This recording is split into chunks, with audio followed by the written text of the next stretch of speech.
keep the ball away from Bagnell and slow the offense down. And the Mustangs also need to limit their turnovers. They have a very bad turnover ratio in the last 8 years. So they have not been doing very well recently because of that. So if they can limit the turnovers and put some pressure on Bagnell, I think they will have a better chance of success today. Yeah, that pressure on Bagnell will be really important because the University of Mary, they only have 29 rushing yards on the year, average of 14.5 yards a game. So the University of Mary might want to get a running game going if they want to be two-dimensional here in this game, try to pull out a victory. Yeah, the Marauders are only averaging 18 yards a game on the ground. So that is something that, I mean, the Mustangs really don't have to worry about run defense, I don't think. Remember last year there was a shootout between the two. The Mustangs ended up winning 48. What was this final score? It was 48 to 45. 48-45. I remember calling that game. It was a really back and forth game, and so we might see something similar to this. Yeah, I think we should expect to see another shootout here today. All right, well, we are going to send it out to break for the national anthem, but we will be back in a minute or two. You are listening to Mustang Football on KSSU TV.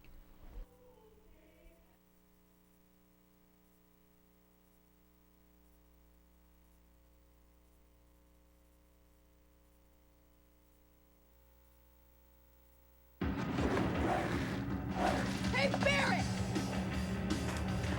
Look, Timmy's in trouble again. I told you to stay out of here! Come on, loser! Someone should do something.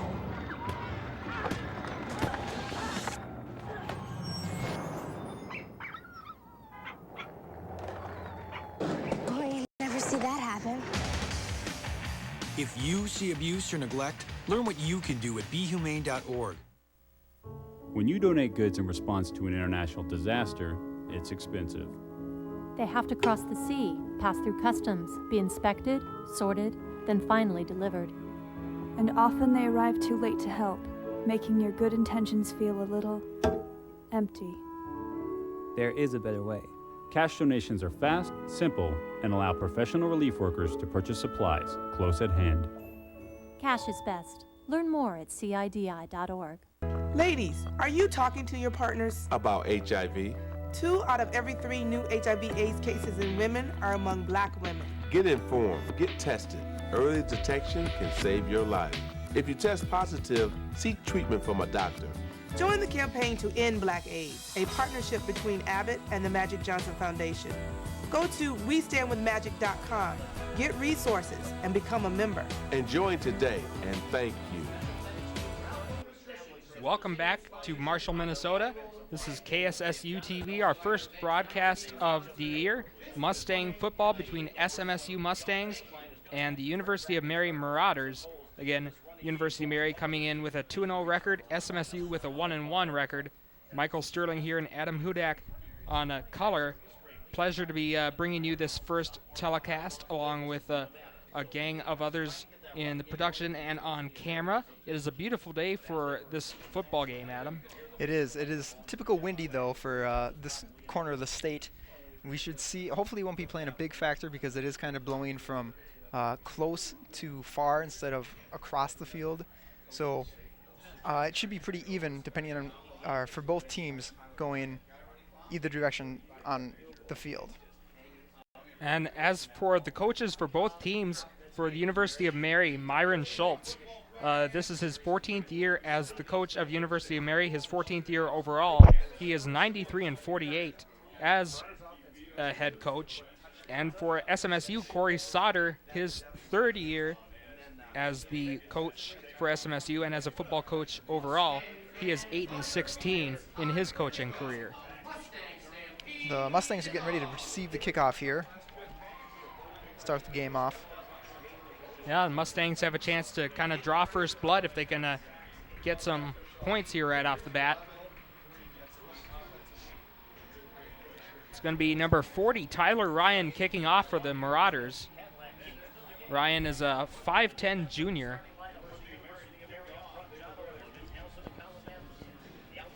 And already we see the wind playing a factor, having to have a player hold the ball on the kickoff. Yeah, I have a feeling we're going to be seeing a lot of that today. There's the kickoff near the end zone. Actually goes in the end zone, and that'll be a touchback. The Mustangs will start out at their own 20-yard line. And we'll see how Tyler Prishong, the quarterback of the Mustangs, does today. Last year, he completed 83% of his passes for 3 touchdowns and over 300 yards against the University of Mary. So we'll see if we can see a repeat performance of that again this year. Yeah, Prishong, a senior out of Marshalltown, Iowa. This year, he is 43 of 80, only thrown 1 interception, 529 yards, and 2 touchdown passes so far this year. Prishong will start out back to pass. Quick catch made. That was Tyler Erickson, a senior for SMSU. He actually is tied for the lead, actually has the sole lead now with catches on the year with 11. A nice little quick pass there for the Mustangs. Yep, just trying to get the offense in rhythm real early here, get a quick little swing out to the sidelines. I remember last year the Mustangs were pretty effective against Mary with these little kind of short passes. Now they're going to hand it off. Not going to go very far, though. No, there was a lot of pressure right up in the middle. Mustangs averaging 135 on the ground per game. Mustangs got to be, like we said, the University of Mary has had trouble running the ball, so hopefully the Mustangs can be two-dimensional today and have success on the ground and in the air. Yeah, especially with for a windy day like today, you're going to want to be able to move the ball on the ground because you're not going to be guaranteed for one half of the game to be able to throw very effectively with this wind. Single back formation. Excuse me, looks like more like an I-pro formation. And another run. That was Gannon Moore with about 3rd and 3 yards. Yep, and the Mustangs offer this dual-headed running back game like you would see in the pros. A lot of teams want to have 2 big backs, and the Mustangs have that. They have both Warren Matthews and, like we just saw there, Gannon Moore. Both of them are very, very proficient runners. Yeah, 3rd and 6 for the Mustangs. Looks like they're going to try to get a first down here. Intended for Erickson, but he caught it off the bounce, so the Mustangs will be 3 and out. Good stop by the Marauder defense. Yep, and we'll see how the punting game goes now because we're going to be kicking into the wind. And I think this is going to be a factor all day long with the wind speeds. So, yeah, Lance Schuweiler, the punter. He's a 6'2" senior out of Brooklyn Park, Minnesota. And back to receive for Mary. Can't really see the number from here, but the usual punt returner on the depth chart is Evan Gross, number 19. And it is a very short kick. That was actually L.B. Pope on the return there, number 12 for the Marauders. But he gets it to the 42-yard line. So Marauders in good field position so far, Adam. Yeah, definitely. And they're going to be going with the wind, so I wouldn't be surprised if we see a long pass attempt here in the first couple plays, just to see if they can break something early. And you made a good point about getting a good running game going because that wind can affect in any sport where the ball goes. You might intend it to go one direction, but it might the wind might blow it a few feet off course. Yes, definitely. Craig Bagnell. And there's movement on the line. Was about to snap it, but as Adam said, movement looks like it might be offsides on the Mustangs.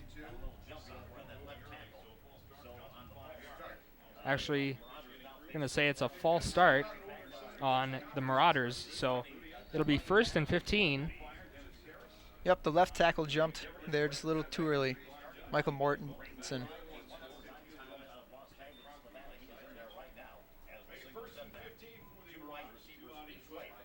Single back formation for the Marauders. There's a quick pass out there to L.B. Pope, and he ran out of bounds, and there's a late flag on the play. might be a late hit. And if so, that wasn't a very smart play by the Mustangs. Yeah, that was a pretty nitpicky call if that is going to be the flag, because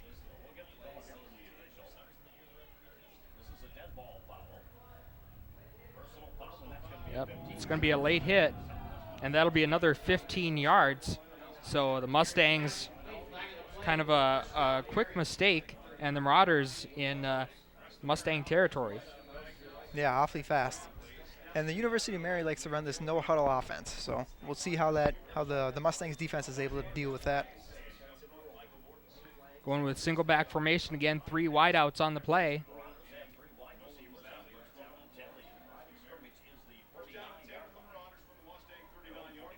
And another quick pass, and this one also to LB Pope. They really like to get it out to Pope there on those quick little routes there. Yeah, and some poor tackling there. He was able to get a few extra yards after the catch due to that fact. Darius Gravely, actually, the running back for the Marauders right now. Marauders have yet to run the ball, and like I said, they haven't had a lot of success running. They're going to throw, but the ball goes out of bounds. So first incompletion for Bagnell, and that was a big break for the Mustangs. Yep, a lot of pressure in his face, kind of messed up his throwing motion there, and you could see the wind take the ball and push it over the receiver's head. Craig Bagnell, a 5'10 junior out of Polson, Montana. And again, Mary out of Bismarck, North Dakota, so they traveled a little ways down here today. Looks like a pistol formation now. And Bagnell is going to go back to pass. Another quick pass, but the receiver quickly tackled by a gang of Mustangs. LB Pope again. And they do pick up the first down on that play. Yep, not a whole lot of yards, but just enough to get that first down and move the sticks. And they're probably getting pretty close to field goal position. I mean, right now it would be a 52-yarder. But with this wind, that probably adds an extra 5 or 10 yards to the distance that you can make something. So. And the Marauders looking to be not really in any hurry. They're kind of methodical, just kind of taking those quick passes and not really going downfield except for that one pass that was incomplete. Now looking down the field, and it's a nice pass. And down to the Mustang 18. That was LB Pope again. That was his fourth catch, I believe. Yeah, there was really no defense there in the middle. Yeah, LB Pope has 4 catches for 31 yards so far. So he's been the go-to guy here for the Marauders.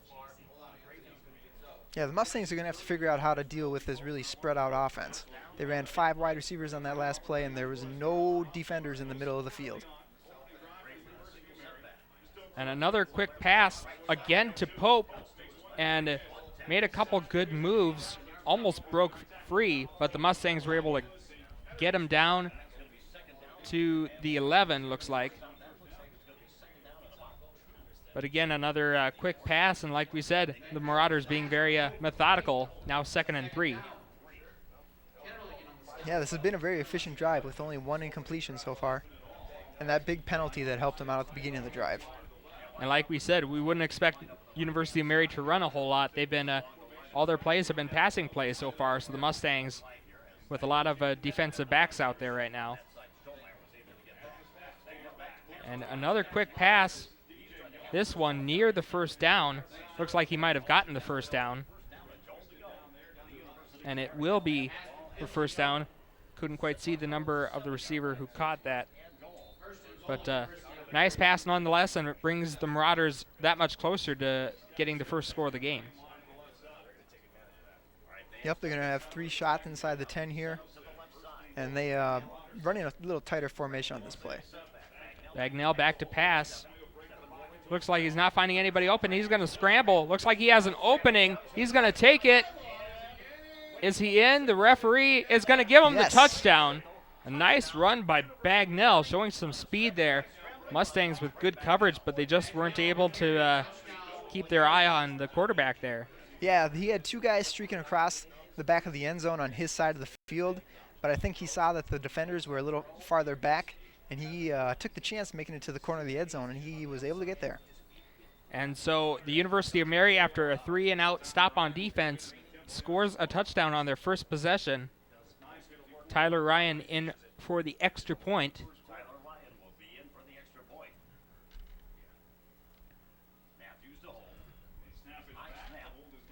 And the kick is up, and it is good. So it is a 7-0 lead for the University of Mary. We are going to take a quick break, but we will be right back with some more Mustang football. It's 7-0 University of Mary here on KSSU TV. There are moments when you think about what defines you. Mine was the moment when the doctor said autism. As a parent, you're expected to have all the answers. But when your child has autism, there are very few answers to be had. Can you tell me what I'm doing is what I'm supposed to be doing? Because I don't know. That's why thousands across the country have come together online to give researchers the insight that only families can provide. Join the Ian Project. We all have questions. Together, we'll find the answers.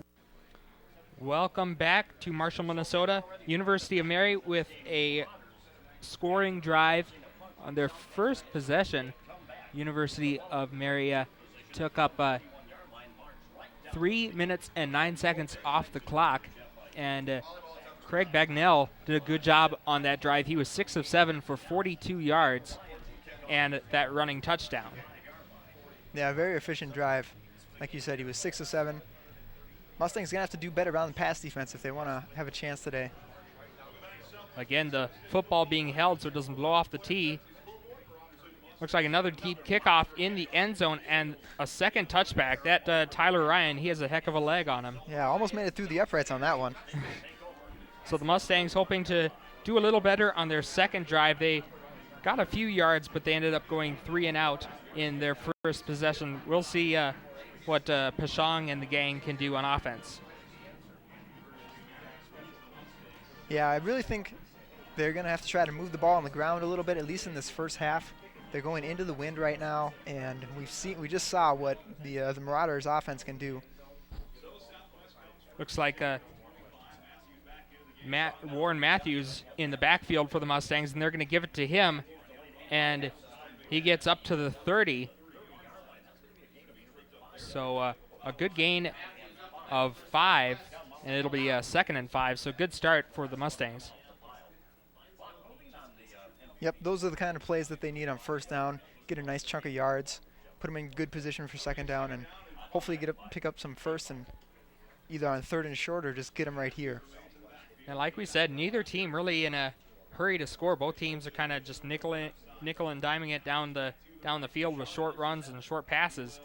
And Pashong kept it, actually, I thought. Oh. And Matthews was wide open. And he might go all the way. There's a defender chasing him, but he's not going to catch him. And the Mustangs with a nice fake by Pashong. I thought that he had handed it off, but a nice pass to Matthews, who gets the touchdown, and the game is tied up, or actually not tied up yet, but it might be shortly. What did you think of that, Adam? Yeah, we saw a play-action pass. He rolled out to the close side of the field.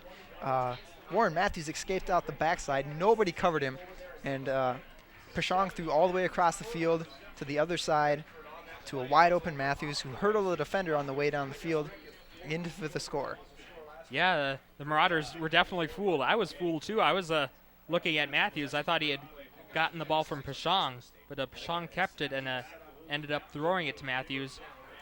And now the game is tied 7-7. So quick strike by the Mustangs. Game is all tied up at 7. We are going to take another quick break. We'll be back with more Mustang football here on KSSU TV. When I was first diagnosed with HIV, Cookie and I decided to fight this disease. Now we're here to urge you to stand with us in the fight against HIV. In the U.S., about half of the new HIV cases have occurred among African Americans. Get informed, get tested. Early detection can save your life. If you test positive, seek treatment from a doctor. Go to westandwithmagic.com, get resources, and become a member today. Welcome back to Marshall, Minnesota. It is a 7-7 game between the University of Mary and Southwest Minnesota State University. SMSU with a 2-play, 75-yard touchdown drive, courtesy of a 70-yard pass from Tyler Pashong to Warren Matthews. And that was a heck of a play there, Adam.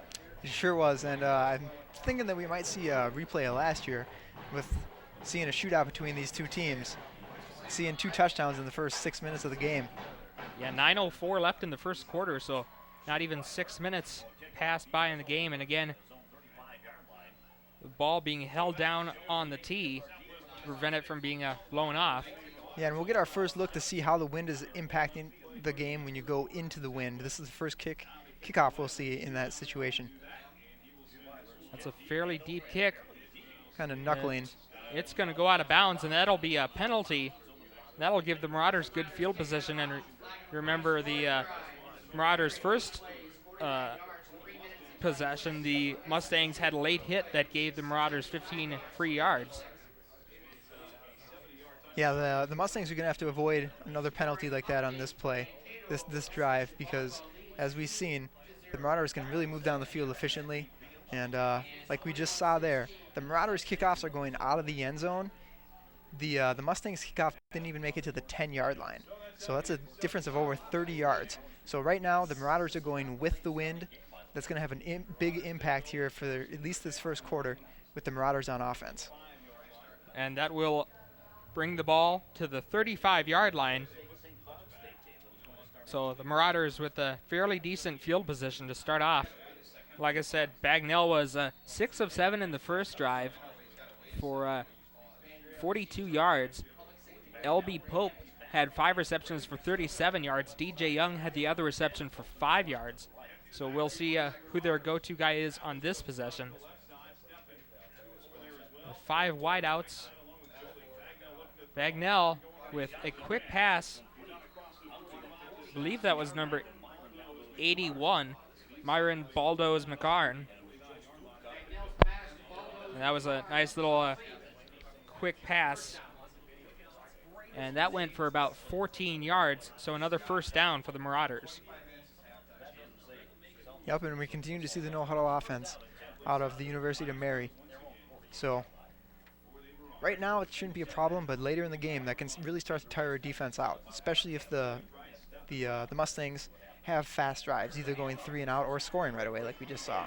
And Darius Gravely runs for maybe a yard. I was just going to say that he's been pretty much invisible all game. They've had him in the backfield there, but that was the first handoff he got. Yeah, the Mary offense, their running game is pretty much invisible the entire season so far, averaging 19 yards per game on the ground in their first 2 games, which is not something to be proud of, let's just say. Yeah, single back formation for the Marauders, 2 wideouts. It is 2nd and 8, ball at the 50-yard line. And they're going to hand it off again.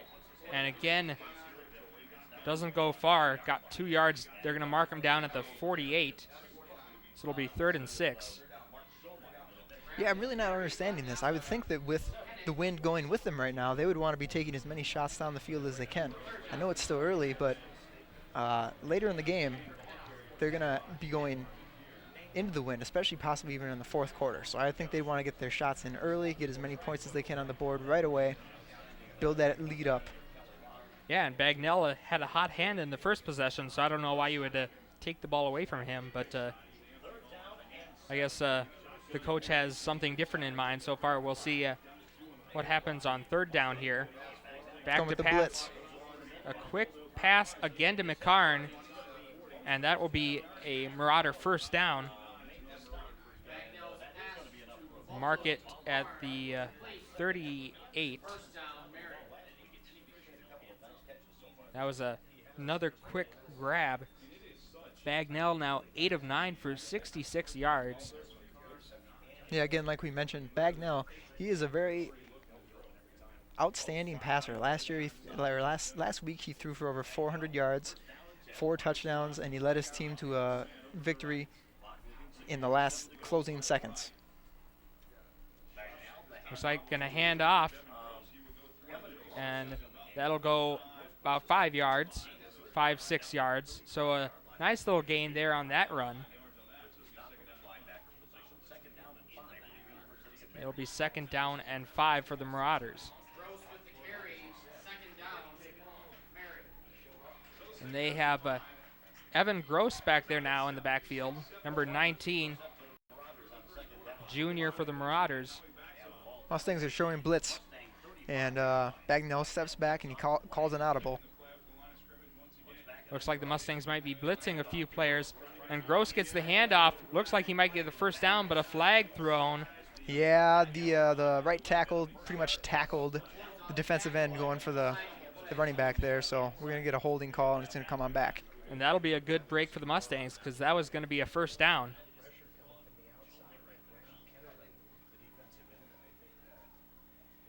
So the Mustangs catch a break. University of Mary with the holding penalty. So they will be pushed back to the 45. It'll be 2nd and 15. Yeah, so I wouldn't be surprised if we do see some a bigger pass play here. I don't think we're going to see any more runs on this series of downs here. Evan Gross in the backfield, 3 wideouts on the play for the University of Mary. And again, the Mustangs show blitz. Maybe they feel like they can, if they can pressure Bagnell and make him change the play, they can see some success. Bagnell moved back into a pistol formation. Now he's going to throw it, and it looked like it was a catch. The referees give him the catch down by the 23-yard line. That was a heck of a catch there. That was a great catch. The receiver went up and over the defensive back. He never turned around to look for the ball, which is definitely something that you can't do if you're going to be looking to break up a pass play. And that was DJ Young there with the catch. Now has 2 catches for 26 yards. And again, the Marauders showing the pistol formation. Marauders again kind of taking their time, not really in too much of a hurry. Now a handoff, and they will get to the 20. Excuse me, the 21 is where they're going to spot it. That was good defense. Normally with a team that passes as much as the Marauders do, you would expect your defense to be taking that first step back, but they were right on the ball there, collapsing to the middle of the field to get after the running back. And Darius Gravely back out there for the Marauders. Gravely only 3 attempts for 5 yards. Like we said, Marauders haven't been running a whole lot. More on this drive, though, than I would have expected. They're going to hand it off again to Gravely. This time, he gets a decent run. They're going to mark him at the 15. It's going to be really close to the first down. So the Marauders having a lot of success on offense so far in this game. 3rd and short, they're going to say, so they didn't quite get the first down.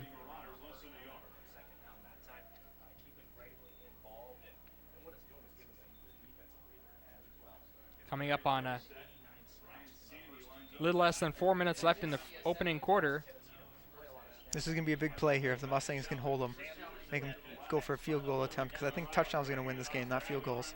Another handoff, and it looks like they got the first down, and they are starting to move the sticks. So, yeah, the Marauders with a short little run there, but it was effective. They got the first down. Placing the ball in the 13. Now the Marauders kind of quickly get back to the line of scrimmage.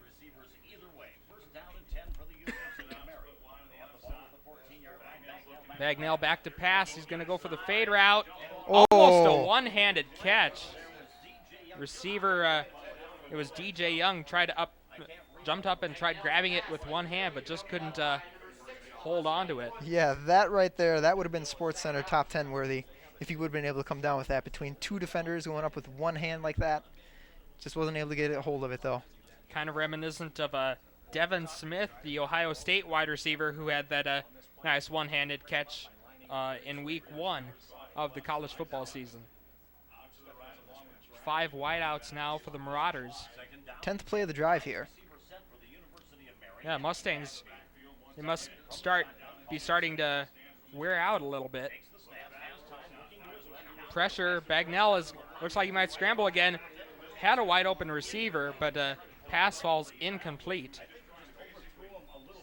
Yeah, again, we saw Marauder offensive lineman really take down one of the defensive linemen on his pressure to the quarterback, and I saw the Mustang lineman look at the referee looking for a holding call, and the referee kind of just gave him a look like, you're not going to get one there.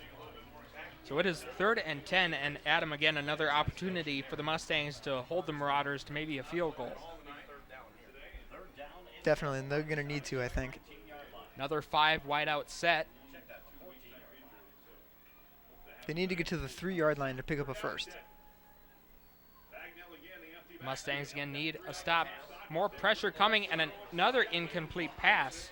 Yep, the blitz up the middle really put pressure on Bagnell. He tried to get rid of it as quick as he could. It was just a little bit behind his wide receiver. Yeah, and after the first drive where he went 6 of 7, now 9 of 13 for the game for 87 yards. So kind of struggled a little more on this drive. Yep, and to remind people again, when these two teams played here in Marshall last year, it was a 48-45 victory for the Mustangs. So, and from what we've seen so far, I think it's safe to say that it's going to be a high-scoring affair. So field goals are pretty much a victory for the defense. Tyler Ryan with the kick. It is up, and it is good. So the University of Mary with a 10-7 lead after a long drive. 10-7, the Marauders lead. We are going to take a quick break. We will be back with more SMSU football on KSSU TV. At 32, Carol had her first heart attack. Michelle began kidney dialysis right before graduation. A brain seizure kept Maria out of work for nearly a year.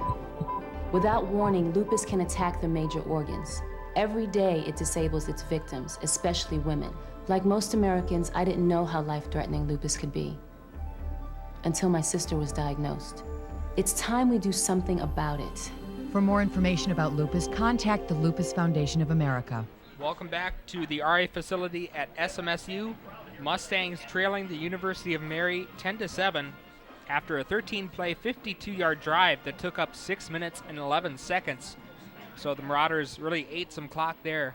Michael Sterling here with Adam Hudak, and the Mustangs might want to get a score here to maybe even up things up or take the lead. Yeah, we haven't seen much of the Mustangs offense so far. Their first possession was 3 and out, and their second one they scored on the second play of the drive. So we'll see how they can do here. Another deep kick that goes out of the end zone. So the Mustangs once again will start on the 20, and like you pointed out, the wind has got to have something to do with the kicks. The Marauders kicking with the wind. Yeah, we have 2 big old American flags out here, and they are really blowing. So, and right now it would be going right into the Mustangs players' faces. So we'll see how they can do again going into the wind on this drive. Mustangs in shotgun formation. And a handoff. Gannon Moore with a nice run. Down to the 37. Yep, we see a nice little draw right off the snap, and a nice crease on the left side of the line gave him some space to get up the field. Mustangs, that's a pretty good start to the drive. Again, looking for a score to maybe even things up.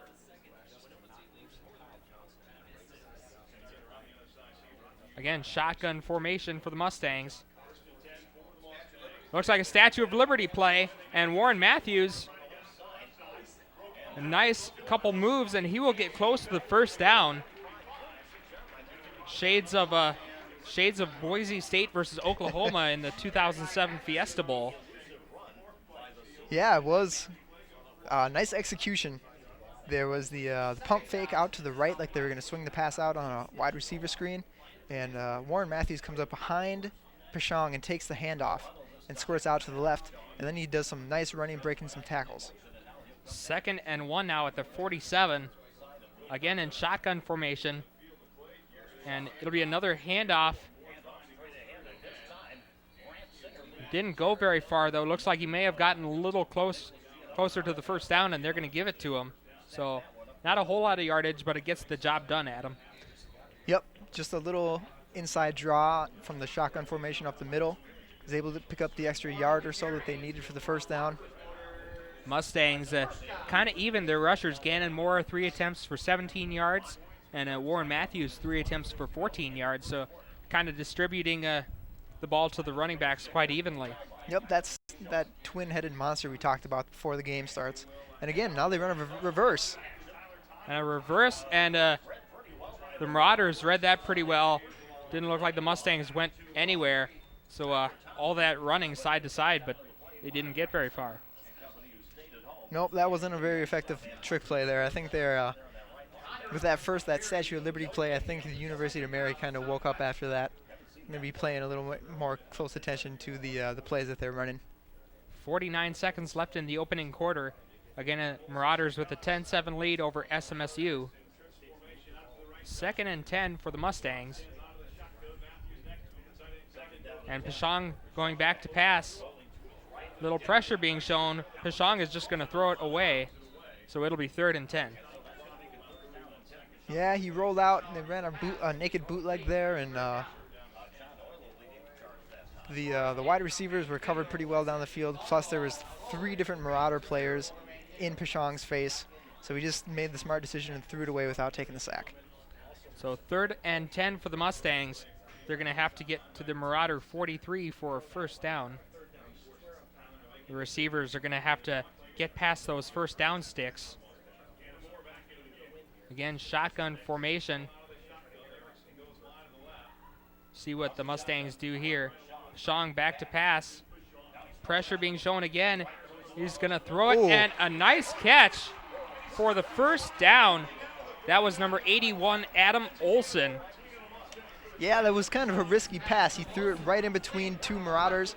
Olson was covered pretty well, but Pashong took his chances, took a big hit on the play there.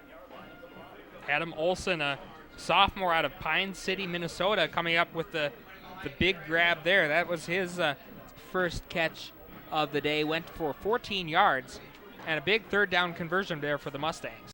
Yeah, the Mustangs have not been good on 3rd down so far this year.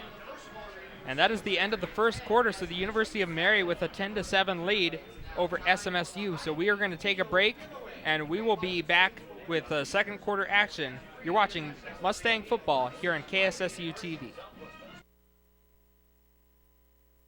Do you know a young woman with severe joint and chest pain, fever, skin rashes, and overwhelming fatigue? Common symptoms for a challenging ailment. Lupus. A very serious, sometimes deadly immune disorder. Lupus affects millions of people, usually attacking women during their childbearing years. Symptoms are often misdiagnosed for years. Delay in treatment can cost someone you love their family or their life. The Lupus Foundation of America wants to end this by educating physicians as well as those people at risk. Please help.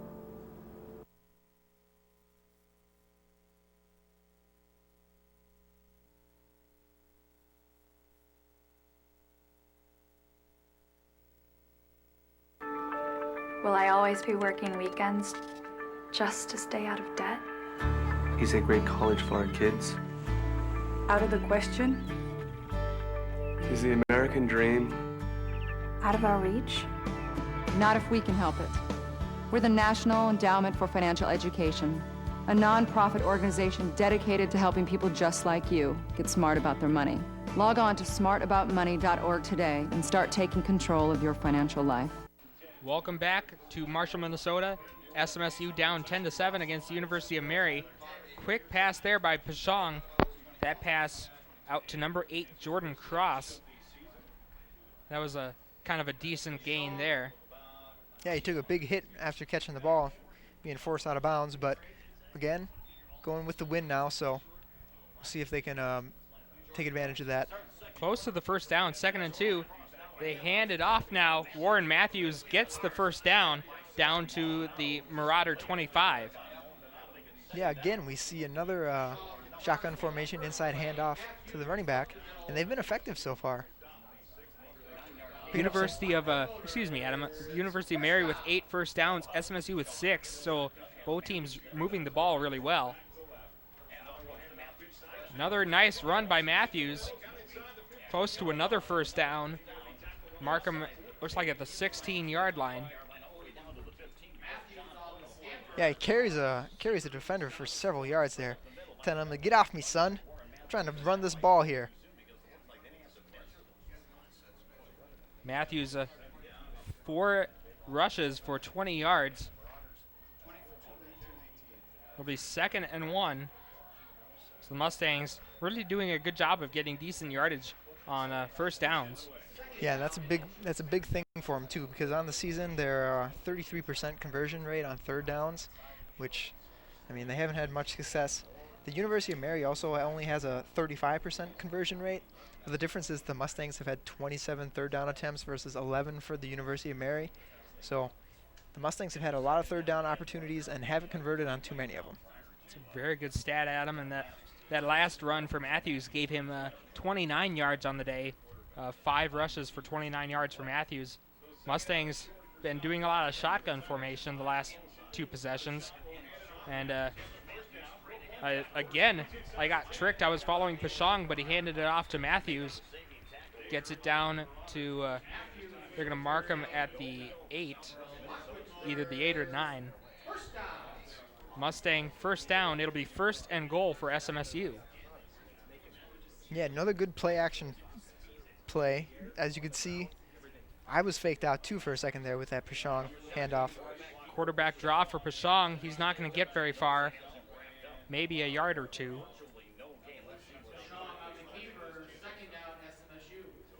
So it'll be, they didn't give him any yardage, so it'll be 2nd and goal, still from the 8. Yeah, Pashong is a really good passer. He ranks 10th all-time in school history for passing yards, but he's also 8th in the country right now for total yards. And last year against the University of Mary, he ran for 89 yards and 2 scores, along with over 300 yards passing. So he's going to be a double-threat quarterback. And he's 6'5", so he's a kind of a big guy, tough to stop. Almost sacked, and he eventually does go down at the 26, and in a situation like that, you got to find a way to throw it away. That was a very costly sack.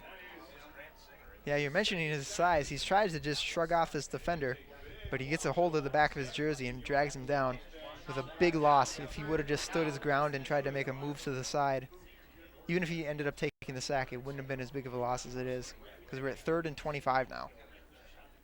And they got to get in the end zone. They started out with a 1st and goal situation, now back at the 25. And I'm not sure if they're in a field goal range or not. SMSU last few years haven't really kicked a lot of field goals. They call a timeout. Timeout called, so we will take a little break with them. The Mustangs in a dire situation, down 10-7. We will be back with more Mustang football on KSSU TV. They say America's the land of opportunity. But today, 1 out of every 6 children lives without enough. That's nearly 13 million of us living below the poverty line, struggling every day just to hang on. This is America. Together, we can do so much. Will you help? Go to povertyusa.org today and get involved. Welcome back to the Regional Events Center here at Matkey Field in Marshall, Minnesota. Right now at the University of Mary with a 10-7 lead over SMSU with 12:05 left to go in the game. Michael Sterling here along with Adam Hudak, and Adam, big sack before that break by the Marauders pushed the Mustangs back to the 25. Yeah, that wasn't a very effective play. They lost like 17 yards on that sack. So they probably wanted to talk about what they want to do here, if they actually want to take a shot at the end zone or just put it in a more manageable position for a field goal attempt. In shotgun formation again, 3 wideouts. More pressure again. Pashong is going to take a shot deep, and almost an amazing catch, but ball went out of bounds. Yep. That was number 5, Abe Koss. Yeah, pretty good protection on that play. Pashong had some time with just his pocket presence moving around. Didn't really have anybody in his face, but he decided to throw all the way across the field to the back left corner of the end zone, which probably wasn't the greatest decision because of the wind. wind kind of pushed the ball out of the end zone, made it uncatchable. Yeah, sometimes when you throw across your body, that's kind of a dangerous pass. And looks like the Mustangs are sending out their field goal team. Lance Schuweiler, who is also the punter. So the Mustangs trying to tie the game up. That was a 42-yard attempt here.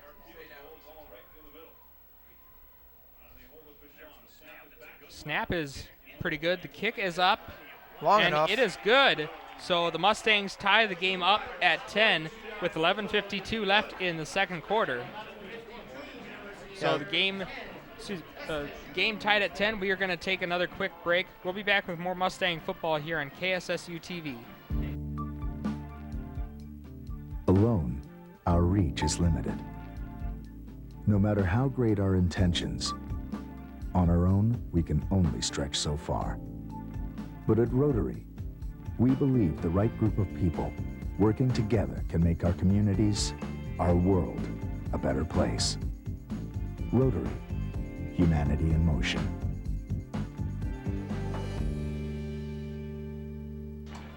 Welcome back to Mustang football. The Mustangs, 14 plays, 50 yards, took up 6 minutes and a second off the clock. And a field goal, 42-yard field goal by Lance Schuweiler ties the game up at 10. Adam, what are your thoughts on that last offensive drive for the Mustangs? Well, it was pretty effective early on, running a lot of inside handoff plays. Kind of stalled on the inside the 10-yard line, though. They had a run for no gain, and then Pishong took a big sack, pushed them back. But luckily, because of the wind being at their backs, they were able to make a 42-yard field goal look like it was an extra point attempt. Pretty competitive game so far, much like last year's game, although last year was a little more high scoring, ended up being a 48-45 victory for the Mustangs. There's a lot of game to go yet, so we still might see some fireworks. And that wind making a difference. Schuweiler's kick bounces out of the end zone. Yep, that's just the story of Marshall, Minnesota. Students here like to call it the Windy City. Chicago doesn't have anything on us here. Nice kick by Schuweiler. The Marauders going to start out at their 25. Yeah, I wasn't aware of that rule change, actually, that college football touchbacks were going out to the 25 now. Yeah, I didn't realize that either. I've been saying 20 so far this game, just kind of on instinct. That's been the rule as long as I can remember, but moved it up to the 25. Bagnell, 3 receivers and a single back formation. Bagnell going to go up for a quick pass. That pass is complete. Nice hit there.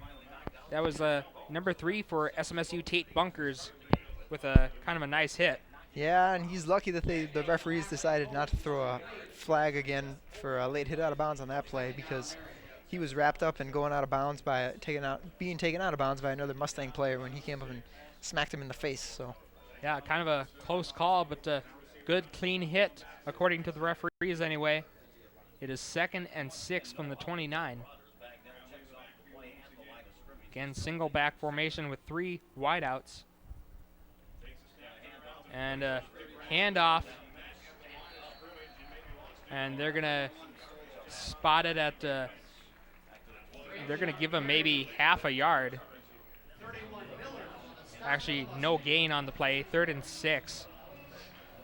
Which is good, too, because the Mustangs do not have a very good rush defense. On the season, they're allowing 216 yards a game. So far, they've done a pretty good job of holding the Marauders and not allowing any big breakout plays, at least. Yeah, the Marauders only 24 rushing yards so far, which is actually more than their average per game so far this season, so they've been doing better than their first 2 games. Back to pass is Bagnell, and he can scramble, and that'll be an incomplete pass. Nice break up there. That was number 4, West Anderson, 5'11" senior out of Fall Creek, Wisconsin. Nice play by him. Yeah, it was a nice defensive play. Good coverage on on the receiver, and Bagnell rolls out to his left. He's a right-handed quarterback, so he's throwing across his body. Doesn't make for the most accurate passing, so he was a little behind the wide receiver as well. And after that 42-yard field goal and now this 3-and-out stop, that's a big confidence booster and momentum builder for SMSU. It is, and that's what we were talking about with. We wanted to see how the Marauders offense would do going into the wind, and we got an answer there at least. And the ball is going to be downed at the 43, so the Mustangs are going to be in good field position. Let's see if they can march back down the field and get another score. Yep, they really want to take advantage of these opportunities every chance they can get with the wind with them. Can't really stress enough how important that is going to be for this game, at least for the first half. The wind might die down a little later in the evening as it cools off out here. But right now we want to see the Mustangs put some points on the board as early as they can. Right now, Pashong 4 of 7 on the game for 103 yards. Mustangs again in shotgun formation. Gannon more in the backfield too, but the Mustangs going to go back to pass. Oh. A deep pass, just a little bit too far. That was number 11, Anthony Dean, and it looked like he kind of stopped in his tracks for a second, and that kind of stall might have cost him that reception. Yeah, I don't think he was expecting the ball to come out his way either. It did look like he kind of pulled up along with the defense. Everybody just kind of stops for no reason. There was no pump fake or anything. And everybody just kind of stopped and looked at the quarterback, including the receiver, and the ball went clear over everybody's heads.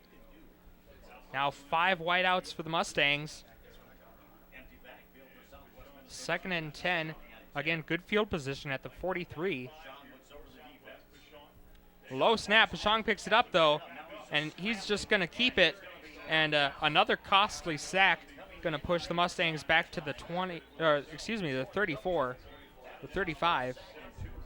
Yeah, they got lucky with that play. I'd say it's okay to take a sack there, as long as you're not going to lose the football. It's a low snap. He had trouble getting a hold of it and pick it up. And when you don't have the chance to make your read as soon as you get the ball, it's really going to be hard to whip your head up from looking at the ground and finding your wide receivers. So another long 3rd down situation, 3rd and 17 for the Mustangs.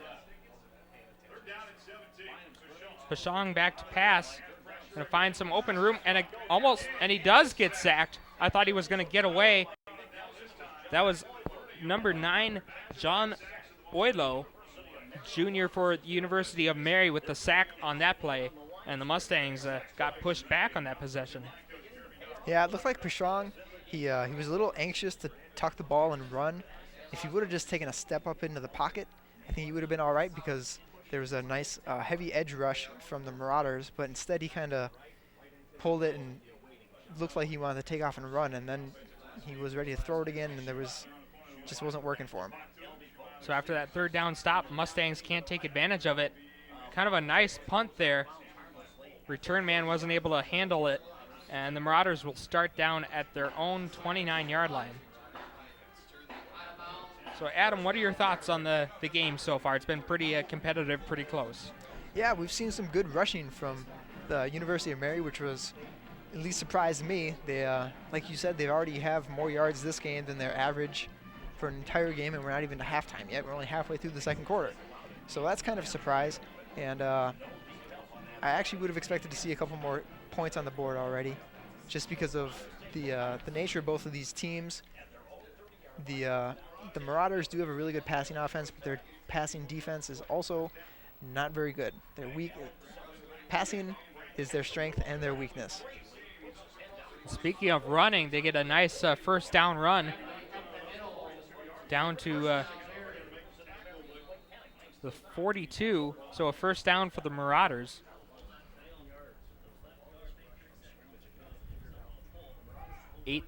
.35 left to go in the 1st half. Again, the game tied at 10. It's been pretty competitive so far. Mustangs looking to win their 2nd game in a row. Yeah, it's funny you mentioned that. The Mustangs have not won 2 games in a row since the 1st week of 2010. Another nice rush. Darius Gravely gets the ball down at midfield. 2 yards short of the first down. It seems like the Marauders are really trying to attack the weakness of the Mustangs on the ground here by running the ball. Yeah, the Marauders, with 44 rushing yards so far. Yeah, normally not a rushing team, but the Mustangs are very bad on rush defense, averaging over 200, giving up over 200 yards a game on the ground. So Marauders are attacking that weakness. Gravely almost escaped there, got to the outside, but a nice tackle by the Mustangs. I believe that was Durante Smith, number 2, 6-foot senior for the Mustangs with that stop. Now it is 3rd and 2. Mustangs looking at another crucial 3rd down stop. Yep, we've got short yardage situation here. It's going to be important for the Mustangs to hold here and keep the Marauders from moving down the field here as the second quarter winds on.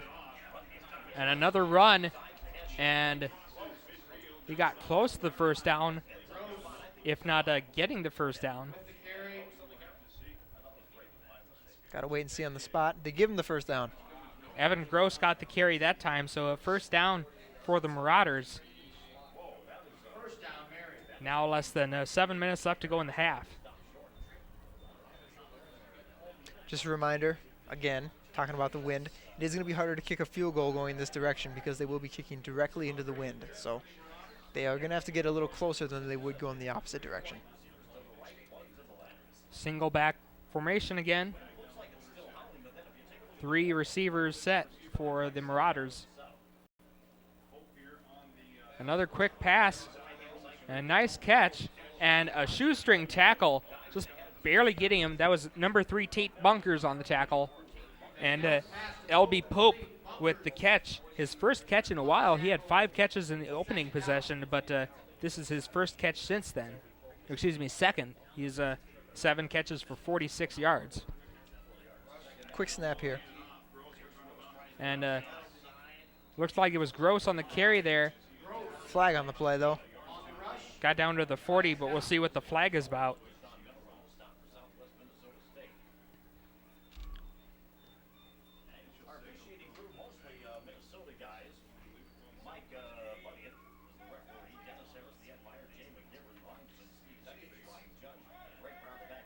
And we'll see what the call is. Looks like it'll be a penalty on the Mustangs. And that will mean, they're going to call a face mask, and that's a big penalty because that'll move the ball up 15 yards, up to the 25-yard line. Yeah, that's not a good penalty for the Mustangs. Again, it was a late hit in the Marauders' first possession by the Mustangs that gave the Marauders good field position. So the Mustangs kind of shooting themselves in the foot right now. Pistol formation. Play action by Bagnell. And it is going to be intercepted. A nice play. Nice job. That was Joe Stupka on the play. Stupka, 6-foot senior out of Sioux Falls, South Dakota. Nice play. When it looked like the Mustangs were losing momentum, they make a big play and get the ball back. Yeah, again, we see the offensive wide receiver stopping on the route. The Mustangs had that. It would have been a wide open pass down the field. Everybody stops running, and the same thing happened here. The Marauders wide receiver kind of stopped when the quarterback rolled out, and the safety just came over the top and took the ball right out of where the receiver should have been. Stupka with nice footwork too. He was close to out of bounds, but he kept his feet inbounds. So nice job. Mustangs in dangerous territory though at their own 2. So they gotta be careful to avoid a safety. Matthews will get the ball down to the 10. So a nice opening play for the Mustangs. Yep, nice run to get them out of the shadows of their own goal post. Definitely don't want to give up a safety. A little less than 5.5 minutes left in the half. Be nice for the Mustangs to get a score here. The Marauders will get the ball in the second half. The Mustangs started the game with the ball. Now it's the Mustangs showing a kind of pistol formation. And they're going to hand it off to Matthews again, and he will get the first down. They're going to give him up to the 15-yard line. Matthews doing a good job so far. Yeah, there was a nice block by the tight end, number 49, Will Kirka, there to spring him for an extra couple yards. He really crushed the defender in the hole there and was able to give Matthews a few extra yards. Warren Matthews, 8 rushes for 50 yards so far in this game. Pistol formation again. This time it's Gannon Moore, and he breaks a couple tackles and gets about 4.5 yards. I thought he was going to get stopped for a loss, but he did a good job of breaking those tackles. Yeah, nice couple little stiff arms there. Sprung him free for an extra few yards. Picks up 4 on the play. Mustangs again just nickel and diming it down the field. Not really going for the home run play, but just going for base hits. Pistol formation again. 2 wideouts to the right for SMSU. They're going to hand it off again. Gannon Moore gets close to the first down, about 2 yards short. And the Mustangs keeping with that rushing attack, trying to wear the Marauders out. Yep, another nice little stiff arm there in the backfield to push the defensive end off him. Sprung him free out to the sidelines, able to pick up another 3 or 4 yards. But it's going to be a big third down conversion here. It'll be 3rd and 3 for SMSU at the 22-yard line. Number 49 coming out of the game, Will Kirka. Gonna take a breather. Play clock running down. Only got 5 seconds right now. Yeah, Mustangs got to hurry up and get this snap off. And they do. Pashang, quarterback draw. Nice couple moves. And I believe he got the first down. It's going to be real close. The marker is right, maybe just short of the 25, and they give it to him. Yep, they're going to give it to him. It was a nice job there by Pashang. Again, he's a big guy, so he's hard to bring down. So with 3:16 left in the half, Mustangs down at their own 25 still, so maybe want to hurry it up a little bit now. Yeah, they still have 2 timeouts left, so I wouldn't start worrying right now, but they definitely want to pick up the pace a little bit now that we're under 3 minutes. Mustangs haven't really gone downfield all game. And Pashang there, able to get rid of it, almost another costly sack. But as I was saying, the only time they went for a whole lot of yards was that pass to Warren Matthews.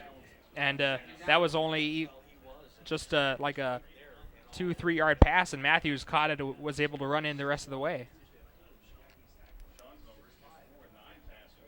Yeah, we've only seen 2 or 3 long passes, but one of them by the Mustangs was incompletion over the wide receiver's head. We saw the pickoff here on this end by the Mustangs of the Marauders pass, and that touchdown score.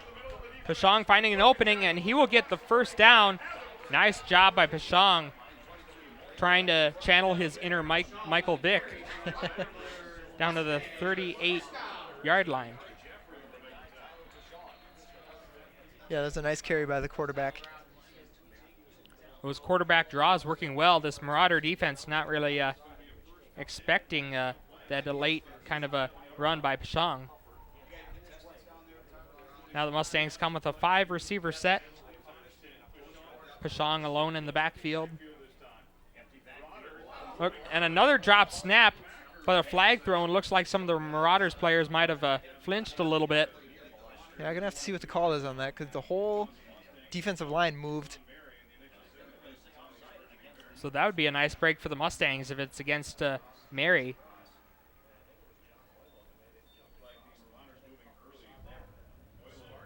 Offsides, yes, on the University of Mary. So Mustangs catch a break there. Kind of I don't think it was a bad snap. It's just Pashang just didn't really watch the ball into his hands. Yeah, I think it kind of took him off guard when he saw all of the defensive linemen move.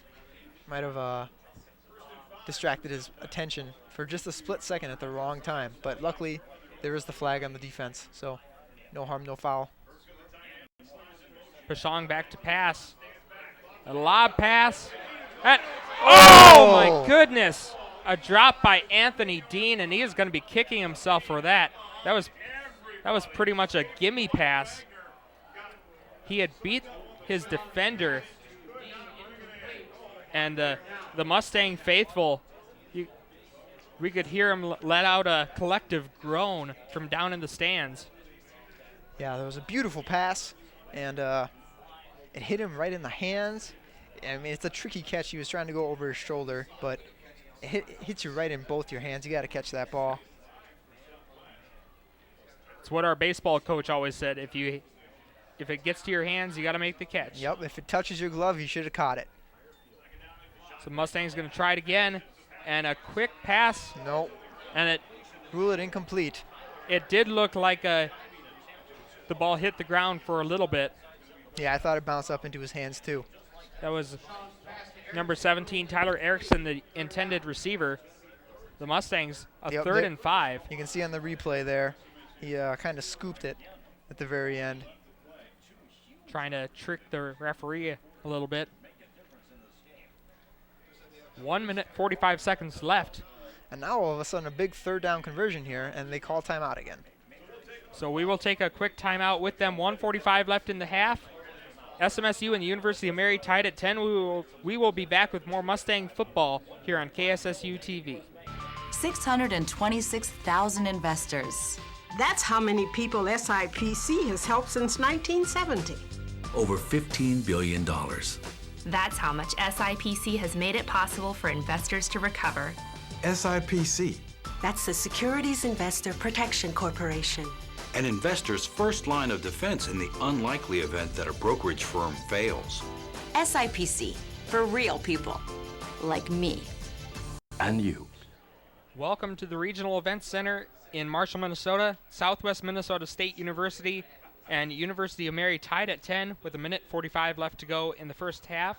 Michael Sterling and Adam Hudak here bringing you this first broadcast of the year for KSSU TV. And Adam, it was kind of a deflating play a couple plays ago. Mustangs had a man open downfield, but Anthony Dean just kind of juggled it around, and it ended up falling to the ground. Yep, Dean was able to get free down the middle of the field right between the hashes, and there was no safety over the top. He was the only man. The defender was 5 yards behind him, but the ball hit him in his hands while he was trying to catch it over his shoulder, and he bobbled a little bit and dropped to the ground. And a nice little screen pass. Matthews looks like he's going to get a big gain again. And remember, he caught that 70-yard pass out in the flat from Pashong and ran it the rest of the way. Matthews good on the ground, but he's also showing his skills receiving in this game too. Yep, Marauders came with the blitz there, and Pashong was able to swing it out to Matthews right before they got to him, and he got a nice block from a wide receiver out on the side, out on the edge. You can see the receiver or the blocker chop the defensive back right there. And it looks like a timeout going to be called. So we will take another quick break with them. We will be back in a little bit. You're watching Mustang football here on KSSU TV. You can eradicate polio. You can promote peace. You can feed the hungry. You can help children do better in school. Because you can get involved with Rotary. Because Rotary believes that by working together, you can do anything. Learn more at Rotary.org. Welcome back to Marshall, Minnesota. SMSU and the University of Mary tied at 10. And Adam, it's been kind of a fairly quick first half. I just checked my watch. The game started around 5. It's only 6:04 right now. So both teams kind of been keeping the clock moving with some long drives. Yep, we've seen a lot of running plays from both sides of the ball. And there's only 1:31 left. The Mustangs have 40 yards to go to the end zone. And Marauders actually called the timeout there. I think they wanted to get a handle on what they're doing out there. Yeah, kind of give their defenders maybe a little break. Another bad snap. Pashong going deep and knocked away. That was a nice defensive play That was number 22, Craig Jeffrey, junior for the Marauders, with that the breakup on that pass. Yep, if you see on the replay, the wide receiver kind of had to slow down and come back for the ball. And if the pass would have been straight up the sideline and farther out to lead the receiver, I think that we would have seen a score there. But the defensive back was able to catch up and swat the ball away because the pass was a little bit too close to the middle of the field. Yeah, it looked like he had kind of underthrew it a little bit. I was afraid it was going to get intercepted, but just got knocked away. Pashong, another quarterback draw out in the open, and he won't go all the way, but he'll get down to the 23. Almost as good. Heck of a run by Pashong. Yep, nice little play fake there. Great blocking up the middle, and he's able to squirt out of bounds, stop the clock, and pick up a nice chunk of yards in the process. And with 1:19 left, Mustangs getting to the edge of field goal range, but they're going to be looking for something more than a field goal. They're going to want to get a touchdown here. Yeah, I think with the success that they've seen so far in this drive, they're definitely thinking touchdown. Shotgun formation for the Mustangs. Play action. Pashong doing another lob pass. Anthony Dean. This time he catches Comes up with it. He redeems himself. Yes, exactly. He redeemed himself after that deep lob pass that he juggled and dropped. Anthony Dean, his first touchdown catch of the game, and the Mustangs with 1 minute, 11 seconds left in the half with a 16-10 lead. That was a big drive for the Mustangs to gain some big momentum. That was a huge drive. It's nice to see him get a score before the end of the half. We still got 1:11 left, and the Marauders have 2 timeouts, so we'll see if they want to make an attempt of moving down the field. And the Mustangs are actually calling timeout.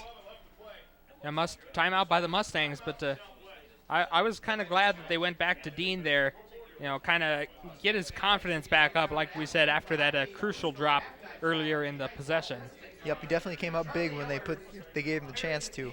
And that pass from Pashong was actually underthrown again. You saw Dean kind of had to hold up and come back to the ball, which gave the defender the chance to break it up. Luckily, Dean was able to go over the top and come down with it, but I think Pashong is feeling the wind with his balls, and he's trying to make sure that he's not overthrowing these receivers.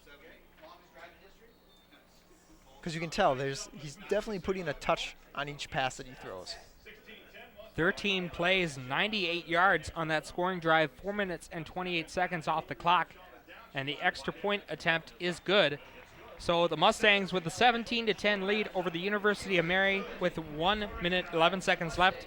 We are going to take a break. We will be back with more action. You're watching Mustang football here on KSSU TV.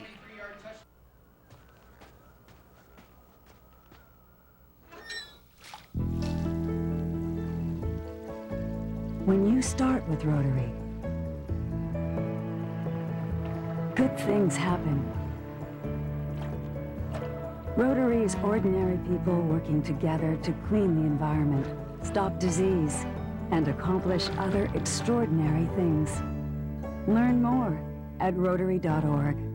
Welcome back to Marshall, Minnesota. Mustangs, a 13-play, 98-yard scoring drive, giving them a 17-10 lead over the University of Mary with 1 minute and 11 seconds left to go.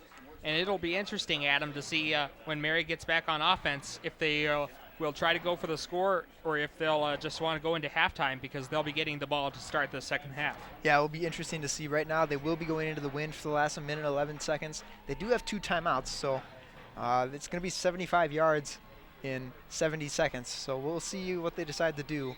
The coach may just want to take it into the locker room for the halves, being on the road. It might depend on what kind of field position they get with this kick. They're going to start at the 25. Another touchback. The kickers that have been kicking into that far end zone have been getting a lot of touchbacks in this game. Of course, I guess they can give a lot of credit to the wind there. Yeah, this is definitely one of those games where you want your offense to score. As a kicker, you want your offense to score as many points as you can, so you can really boost your stats for your kickoff touchbacks. Mustangs quickly get out on defense. Marauders still in their huddle over by their sideline. And I think we'll be able to tell if they come out in the spread offense if they're going to try to move down the field or not. And the quarterback is lining up under center, so I wouldn't be surprised if we just see a couple runs and take it into the half. Man goes in motion, and yeah, they hand it off. Get 3 yards down to the 28. And doesn't look like the Marauders are taking any timeouts, so they may just be content with just running the clock out. Yep, they're letting the clock run and taking their time on these substitutions, so I think they're just going to probably run another running play here and take it into the locker room and try to regroup and come out in the second half and see if they can put some more points on the board. Yep, they're lining up to take a knee here.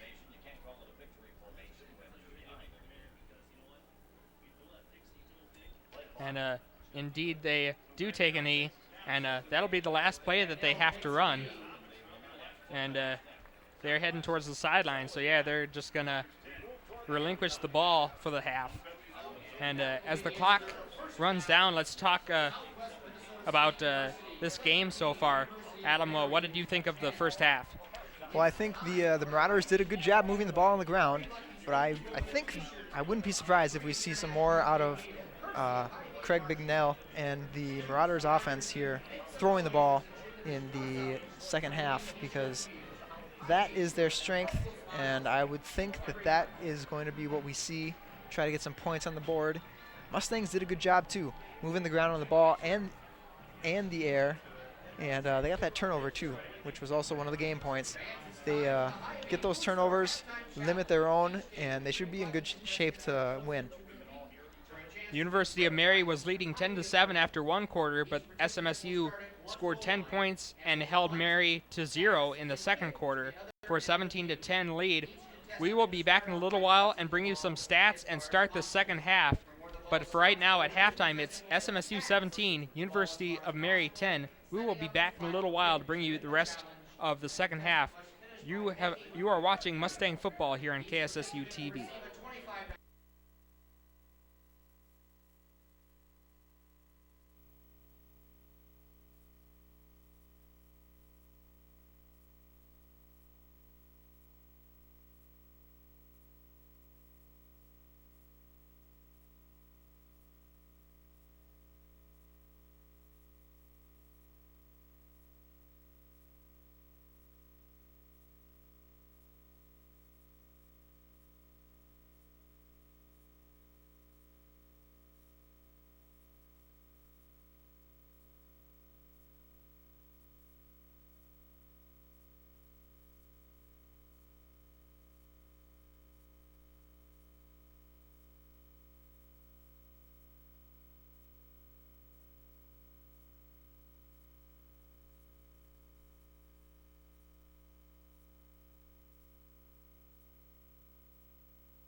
University of Mary Marauders 17-10.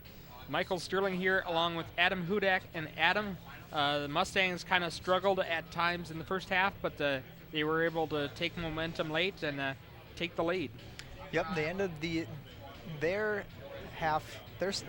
part of the first half with a 98-yard touchdown scoring drive. There was only 70 seconds left when they scored, so that was a nice way to end the half for them. Surprisingly, looking at Tyler Pashong's numbers here, he's only 6 of 14. He has 143 yards, though, because of that second play of their second drive. He threw a 70-yard touchdown pass to running back Ryan Matthews out of the backfield, or Warren Matthews, excuse me. And they were able to pick off a Craig Bignell pass down on their own 2-yard line to start that 98-yard touchdown drive. So they've come up big on a couple plays, and that's pretty much the difference, because both teams have been pretty even. They've both been dinking and dunking and getting some nice short runs. So, I mean, the game has been pretty even except for those 2 big plays. And let's take a look at some other stats here while we have some time. Pretty close in first downs. Mary has 11, SMSU has 13. Mary has 52 rushing yards, 78 for SMSU, 96 pass yards for the Marauders, and 143 for the Mustangs.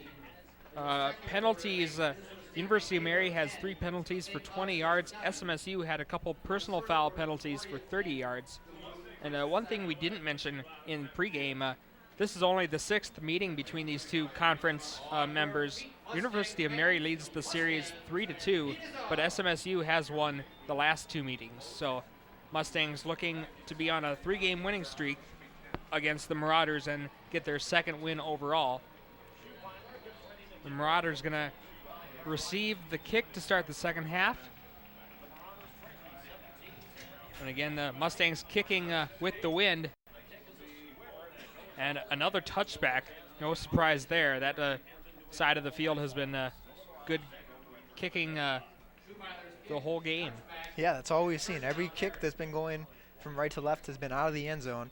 And the one that we had that went from left to right was a knuckleball that went out of bounds at the 10-yard line for illegal kicking procedure penalty. So I think we know which way you want to be going if you're looking to score. You want to be going from right to left. So that will favor the Mustangs for the 4th quarter. So we'll see how this 3rd quarter turns out. The Marauders really need to make something happen right now, the next 15 minutes.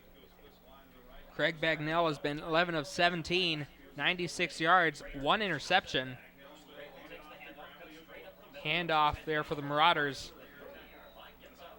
They get close to a first down. Bagnell also 1 run, which was a 7-yard touchdown rush. Yeah, I would have expected to see more passing out of the Marauders so far. Looks like they're going to start out running, and that one will go for a first down close to the 40. Speaking of running, Darius Gravely, the leader on the team, 10 rushes for 37 yards. Evan Gross, 3 rushes for only 8 yards. L.B. Pope, leading receiver, 7 receptions for 46. DJ Young, 2 receptions for 26. And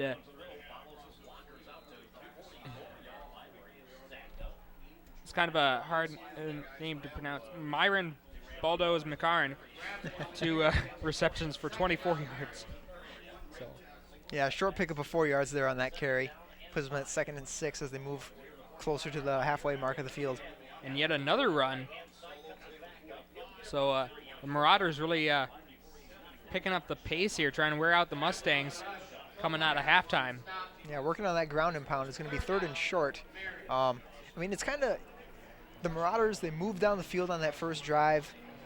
Bagnell was 6 of 7. We'll get to this play first.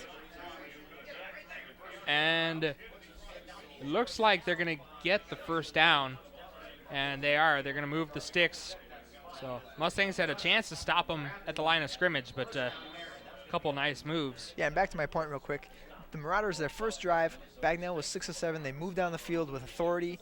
There was only one play that wasn't positive, and that was that incompletion, and they scored a touchdown. Ever since then, they've really been focusing on running the ball, because Bagnell has only thrown 10 passes since that first possession.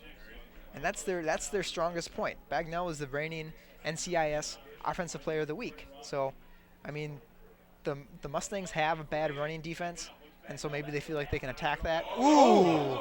What a hit. That was number 1, Joe Stupka with the hit. Amazingly, the catch was still made, but it looks like the receiver there is down.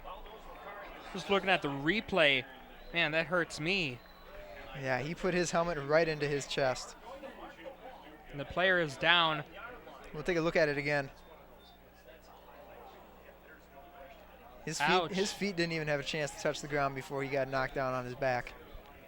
And 12:54 left. I think we'll take a break here while they tend to the injured player. Hopefully he's okay. Mustangs with a 17-10 lead. 12:54 left in the third quarter. We'll be back with more Mustang football on KSSU TV. If you've had a stroke, the chances are good that you could have another one. But it doesn't have to happen. You could be a stroke smart star. I'm eating healthy and I'm exercising again. I'm keeping my blood pressure and cholesterol levels under control. After 35 years, I quit smoking. I always take my medicine. If you take steps to improve your health, you'll greatly reduce your risk of another stroke. Talk to your doctor and go to stroke.org today. I'm not going to have another stroke. Welcome back to Marshall, Minnesota. The SMSU Mustangs with a 17-10 lead over the University of Mary Marauders. And I couldn't tell who it was who got hurt, but amazingly he kind of drug himself to the sideline there. So, he definitely got his bell rung because walking off the field, he stumbled and fell down twice. Yeah, I wouldn't be surprised if maybe I don't know, a concussion maybe, or definitely got the wind knocked out of him. Yeah. The way he got hit and then was slammed against the grass there. So again, another 5-receiver set. Bagnell moves back into shotgun formation. A little bit of pressure. Bagnell can run, and a shoestring tackle just did get a piece of that shoe to drag him down, but he did get the first down. Another flag down. Adam said a flag down, so might be looking at a holding call. And that's exactly what it is. So they go from 2nd and 1 to a long second down, and probably 10 again. Yeah. Back them up 10 yards. Back to the line of scrimmage, the original line of scrimmage.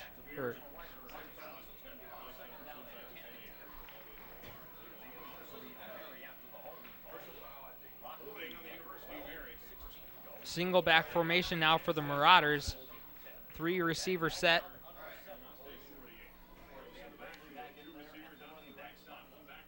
And going to hand off. Mustangs don't let them get very far, though. Out the 44-yard line of the Mustangs. About 6 yards short of the first down. So it'll be 3rd and 6. Crucial third down situation here, even though it's only the first possession of the half. And that was a nice little dump pass and a missed tackle there for the Mustangs. Yeah, some missed tackles. A nice, again, we see a short pass play that goes for decent yardage, picking up the first down. Makes a man miss and gets some nice blocking down the field. And that was senior tight end Brian Sandy on that last play. And again, we saw against the game against Duluth in the Mustangs opener, they had trouble tackling, and it resulted in them getting pretty much manhandled. Bagnell with another handoff. Darius Gravely gets a first down to the 16-yard line. Mustangs defense is on its heels right now. Yeah, the Marauders always run a no-huddle, but they are really running like a no-huddle, fast-paced, let's get the ball moving right now. And they're going to hand off again, and they're going to stop him in the backfield this time. About a 1-yard loss. That was a nice tackle by J.J. Bobowitz.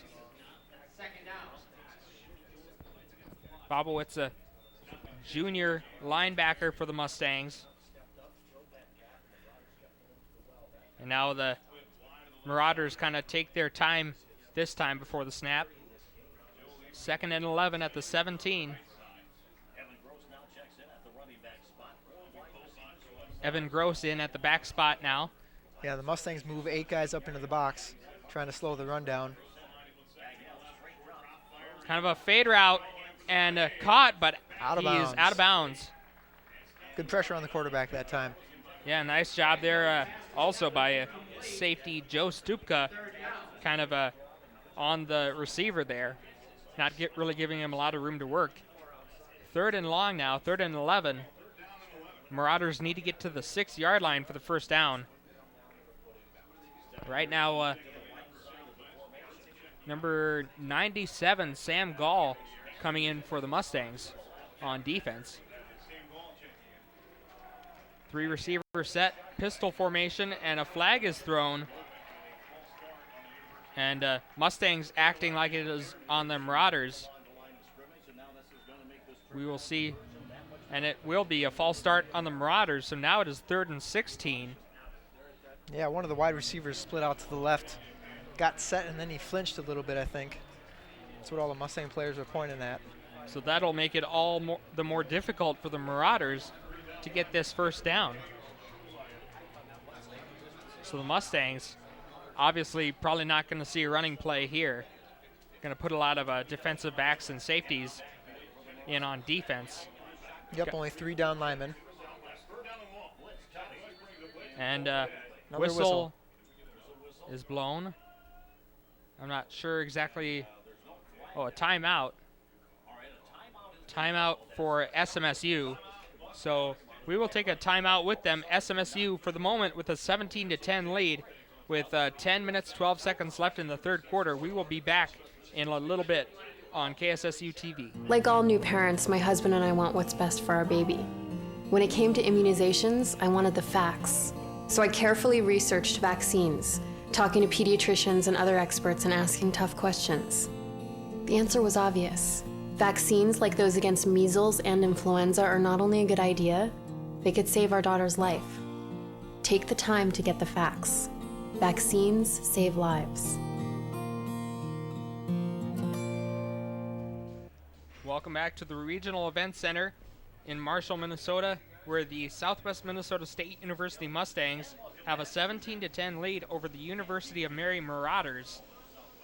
The Marauders were threatening in good field position, but a couple penalties have pushed them back. They're at a 3rd and 16. They need to get to the Mustangs 6-yard line for a first down, Adam. Yeah, they're going to have to try to come up with something big here if they want to continue this red zone attack. Otherwise, they'll have to try for a field goal attempt.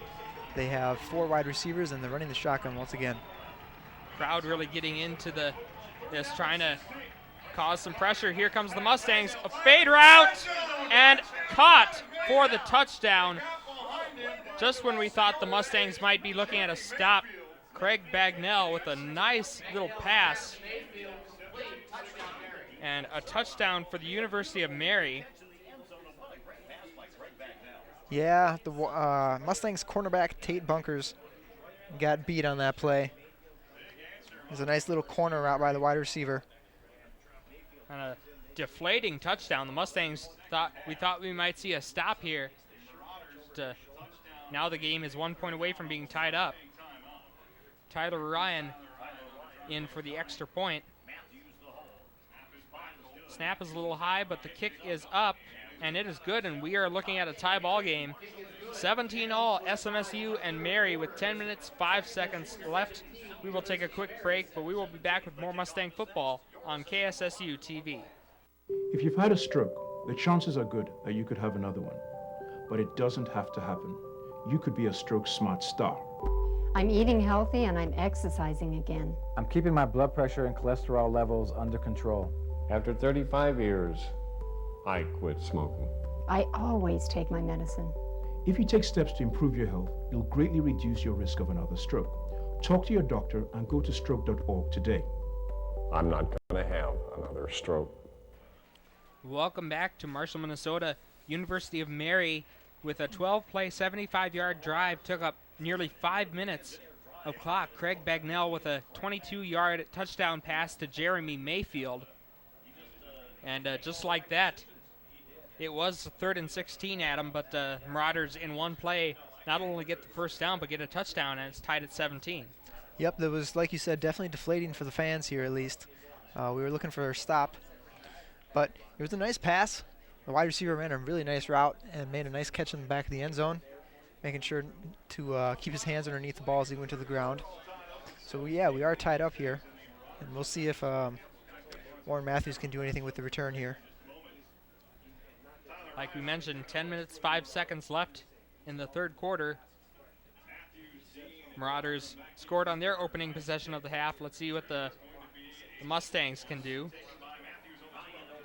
Warren Matthews looks like he might have an opening. Almost broke the tackle, but he gets drugged down at the 28. And a late flag comes in by the referee. There have been a lot of late flags thrown. Let's see on the replay if we can see what happened here. If it was a late hit or... Yep, they're going to get a personal foul, I think. That last man came in and jumped on the back of Matthews as he was already on the ground. It is a personal foul against the Marauders, and that is a good thing for the Mustangs. Puts them in good field position. It'll be a 15-yard penalty, and they will, instead of their own 28, SMSU will start at their own 43, and those 15 yards might make a big difference. Yeah, so far we've seen 2 personal foul penalties. One of them resulted in a scoring drive for the Marauders, and the other one, the Mustangs actually ended up making an interception on that drive. So we'll see if the big plays continue. That was a low pass. That was number 17, Tyler Erickson, with the catch, close to the first down. Yeah, he's going to be about a yard short, but it was a nice catch. He got his arms underneath the ball going to the ground. Yeah, and he had to reach down for that, too. It was kind of a low pass from Pashong. Gannon Moore with the run, and he gets the first down close to the Marauder 45. So after that Mary touchdown, just like that, Mustangs are in Mary territory. Yep, and some more hard running from the Mustang running backs. Gannon Moore and Warren Matthews are both seniors, and they've been great over the course of the careers here at SMSU. We're seeing more of that here today. Matthews in the backfield, Pashong going back to pass, and a nice little short pass. Number 16, Cody Condon, junior tight end for the Mustangs with that catch. It'll be 2nd and 5. Mustangs making good progress here. Their first drive of the second half, moving the ball really efficiently so far. Tyler Pashong, 8 of 16, not great accuracy, but he does have 154 yards and 2 touchdowns. No interceptions, so that's always good. You don't want your quarterback to turn it over. There's another quick pass and another nice catch. See if we can... Abe Koss got the reception there. Mustangs not in a hurry to get the ball downfield, but these short passes are effective. Yep, we've seen that from both teams so far today. Just the short 5-10 yard passes. We've seen a lot of wide receiver screens that have been pretty effective, so that seems to be the name of the game today. So 1st down and 10 coming up on 8 minutes left in the third quarter. Shotgun formation for the Mustangs. Pashong rolling out to the right. And a deep pass. Mustangs with another touchdown. And that was Abe Koss again with a touchdown grab. University of Mary starts out the half with a touchdown, and now SMSU comes right back with a touchdown drive of its own. Nice pass by Pashong. As he was rolling out, he was able to find a wide open receiver. Nice catch.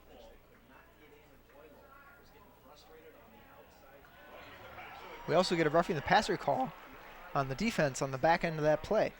So yet again, another kind of late personal foul penalty.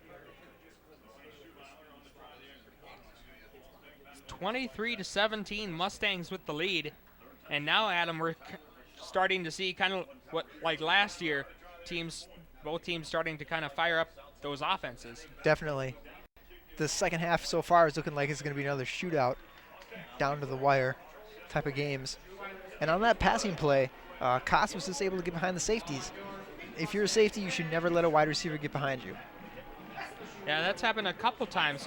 Like the first drive for Mary this half, the receiver was able to get past the SMSU defender, and it happened. This same thing happened for the Mustangs on offense. Yep. And that was good execution by the Mustangs too. There was pressure, but Gannon Moore was able to pick up the blitzing linebacker, and Pishong stepped up in the pocket, and there was, like we said, Koss was able to get behind all the defenders, and he was wide open in the end zone. And we actually had another wide receiver down on the right side of the sideline, putting his hand up too, looking for the ball. So kind of a breakdown in coverage for the University of Mary there on that play. And that scoring drive, 5 plays for 57 yards, only 2 minutes and 1 second taken off the clock. Abe Koss with the 33-yard reception from Tyler Pishong. Pishong now with 3 touchdowns, now 10 of 18, 194 yards. So he's having a pretty decent game, along with a couple decent rushes as well. Yep. Completion accuracy could be a little bit better, but I mean, you can't argue with slightly under 200 yards and 3 touchdowns here halfway through the third quarter. Those are good numbers for anybody. Now the kickoff at the 50, so it'll be interesting to see where this ball ends up, maybe on top of the scoreboard. Yeah. And looks like he took a little bit off it. He didn't want to kick it out of the county. Three more points for the Mustangs. Unfortunately, it doesn't work that way, but it will be a touchdown, or not touchdown, touchback. And the Marauders will start off at their own 25. Yeah, so a net worth of about 25 yards on that kick. It'll be interesting to see how the Marauders react after they had gotten the momentum when they tied the game. The Mustangs took it right back. Yeah, it will be interesting to see how they come out and answer. Darius Gravely in the backfield. Bagnell going to go back to pass. Deep pass over everybody, Picked but it's off. Intercepted. I don't know what Bagnell saw, but he overthrew his receiver by a long shot. Yeah, he really missed that one.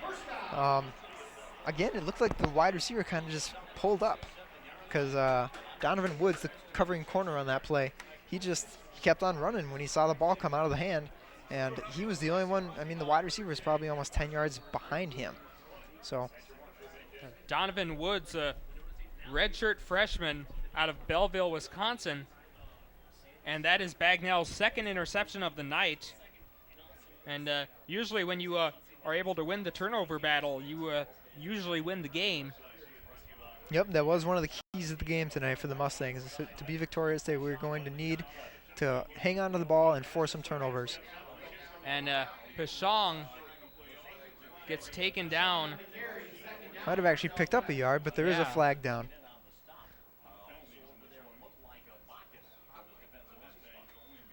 Looks like it might be another holding call. Yeah, there's a little Mustang. Oh, excuse me, Adam. There's a little discussion going on, but I think it is going to be on the offense. Yeah, Mustangs were walking backwards, so check out the penalty. It's a personal foul. So that's even worse news for the Mustangs. Yeah. I'm sure they would have much rather taken a holding penalty. But again, both teams kind of making a few mistakes as far as letting their anger or their aggression get the best of them with all these personal foul penalties. Yeah, is that the third or fourth so far of this game? There's been quite a few of them. Another low snap. Pishong, and Ooh.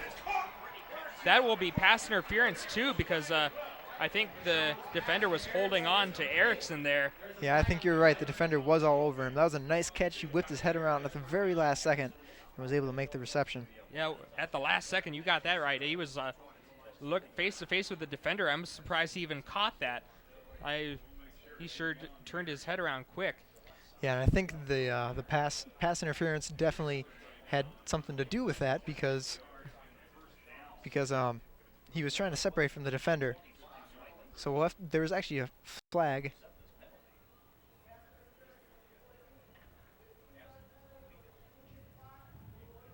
And that'll be an automatic first down. So yeah, they're going to accept the penalty because if they were to decline it, they only picked up about 15 yards. So they'd be back at the original line of scrimmage and be at 2nd and 10. So they accept the penalty and take the first down, and now they're right back where they started. So they kind of catch a break after that personal foul penalty took them back 15 yards. They get that yardage back. Mustangs in shotgun again. Pashong under pressure. And another sack. Defender held on to Pashong's jersey. Pashong has been kind of crafty tonight, but not able to get away on that time. Yeah, I believe that was the 3rd sack by the University of Mary, if I am correct. And that's something they have been good at so far this year. University of Mary has 5 sacks coming into today's game, having played 2 already, so they're averaging 2.5 per game, so right about on track. Here's the draw play.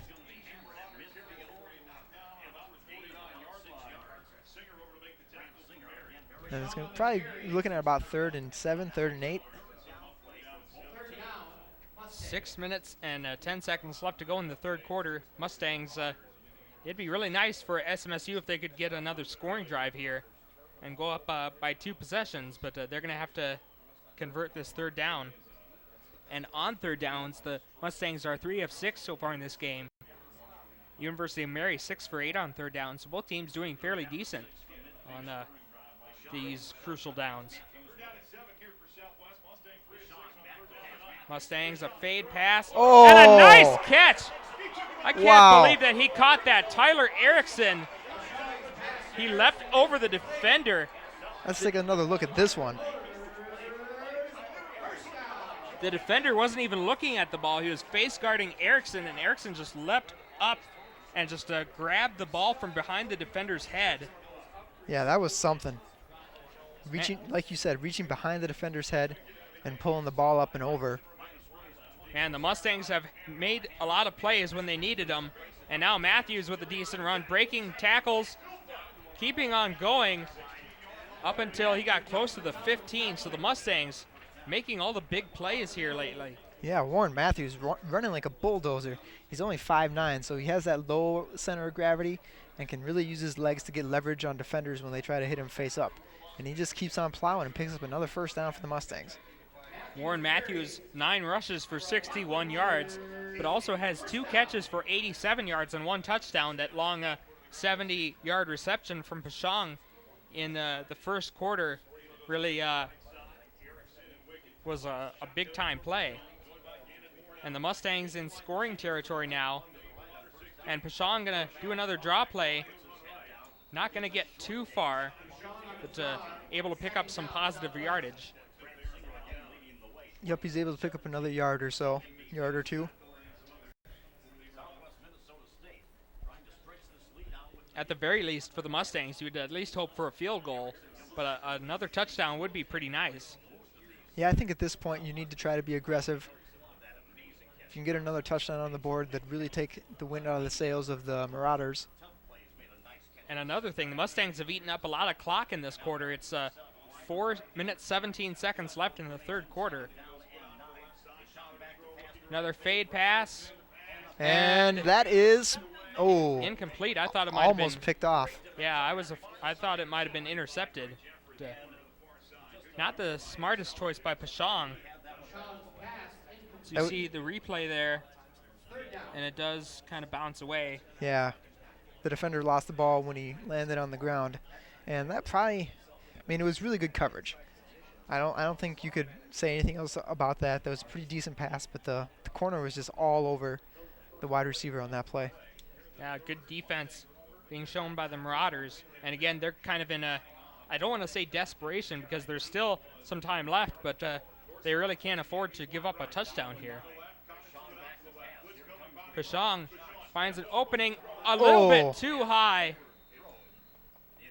And the intended receiver, let's I believe that was Dean. see the replay. It looked like him too. I wasn't quite sure what number it was, but Anthony Dean, the intended receiver, and the Mustangs will have to settle for a field goal. Lance Schuweiler is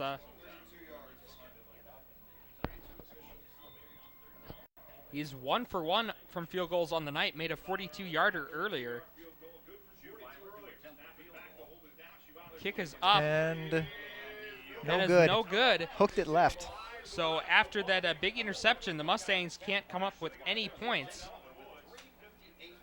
Big momentum booster, confidence booster for the Marauders. Yep. Following that turnover, they don't give up any points off of it, so that's a big win for them. Like we said, the Mustangs did eat up a lot of clock, though, but now let's see if their defense can get another stop.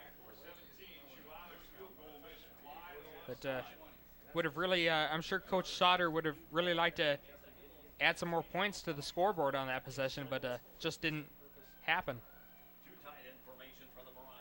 Single back formation now for the Marauders, 2 wideouts. Now a man in motion.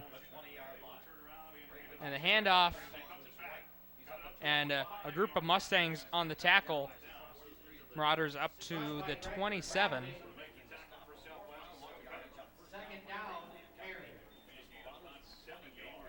It is second down and 3.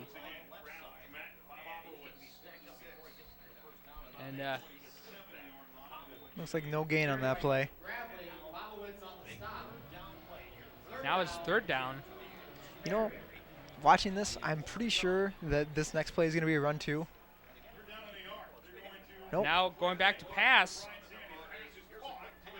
And they're going to be close to the first down. Now a late flag. And that might be a big penalty if it's on SMSU. We just saw the replay here in the stadium, and that didn't look like it was, we're going to see it here on TV. And yeah, he wasn't even on the ground yet. I don't even know what the penalty was. They're going to say a personal foul, but I don't see what kind of hit warranted that. Like Adam said, he wasn't on the runner wasn't on the ground that I could see when he was hit, but I guess it's the referee's call, and that he has the final say. So a personal foul penalty. Marauders have the ball at the 46. And there's the handoff, but he's met Big right hit. away. They're going to lose a yard. Game seems to be getting a little chippy now. We've seen quite a few personal fouls. A couple of them a little less significant. We saw a face mask penalty that didn't seem to be very major, and a couple small iffy late hit penalties, but we've seen some big hits. And that was freshman linebacker Alex Burton on the stop there. Now it's a 2nd and 11. 4 wide out set now for the Marauders. Kind of a pistol formation. Mustangs showing blitz again. Bagnell back to pass, going for a kind of a short route, and again another missed tackle. You never want to see that as a coach. The receiver didn't even really make that great of a move. The defender just missed him. Yeah. Now the Marauders going no huddle. Now a whistle. Going to be an official timeout.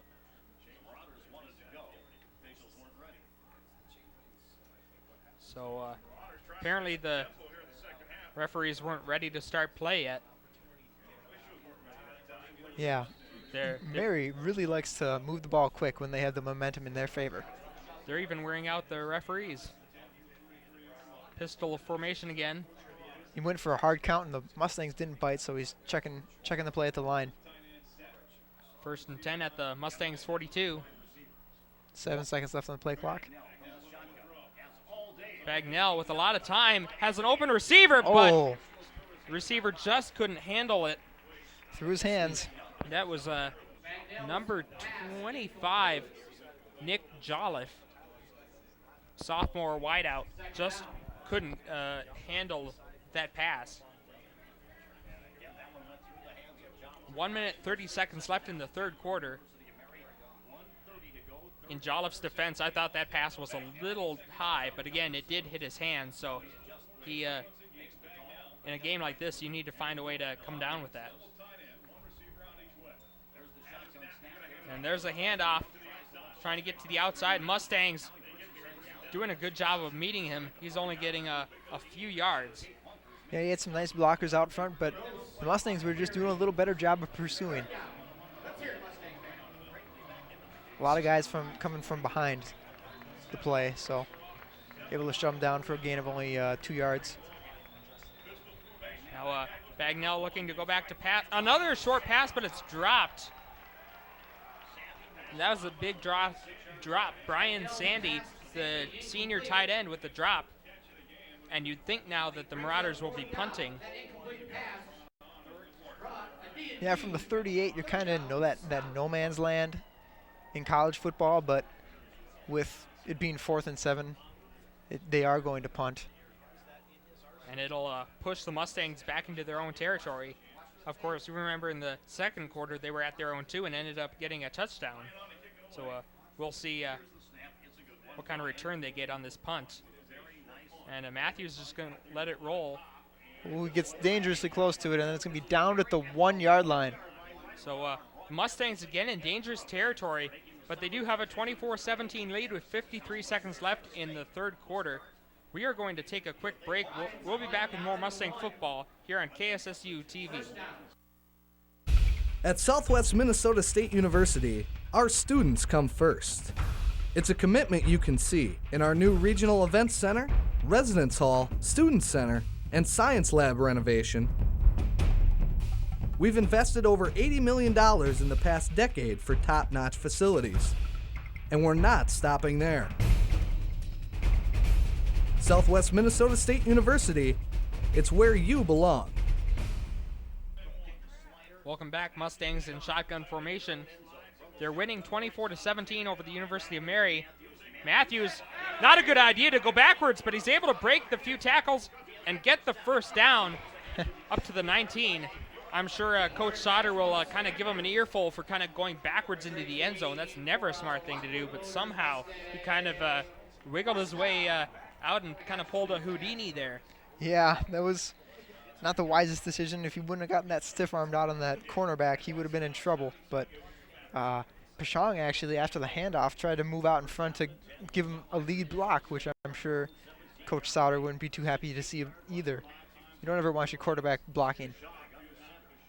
Pashong, a nice little short pass. Not going to get very far, but number 49, Will Kirka, with his first catch of the night. They're going to give him close to 3 yards. And that might be the last play of the first quarter. There's 8 seconds left. We'll see if they try to hurry up and get a play in. Looks like they're trying to. Man in motion. And they're going to do a reverse. And that won't work out very well as they get pushed back to the 6. No. So this kind of trickery, Mustangs just need to, they're at the point in this game where they just need to just try to go forward and not just run backwards all the time. Yeah, that was a iffy play call. Sitting at 2nd and about 6, and he decided to run a double reverse as the clock is expiring. I mean, they went up to the line with like 4 seconds left. I'm like, okay, I guess we're going to do this. Might have not been the wisest decision. So the Mustangs will have 3rd and long. We're going to take a quick break. Fourth quarter starts. We will be back with more Mustang football here on KSSU TV in a bit.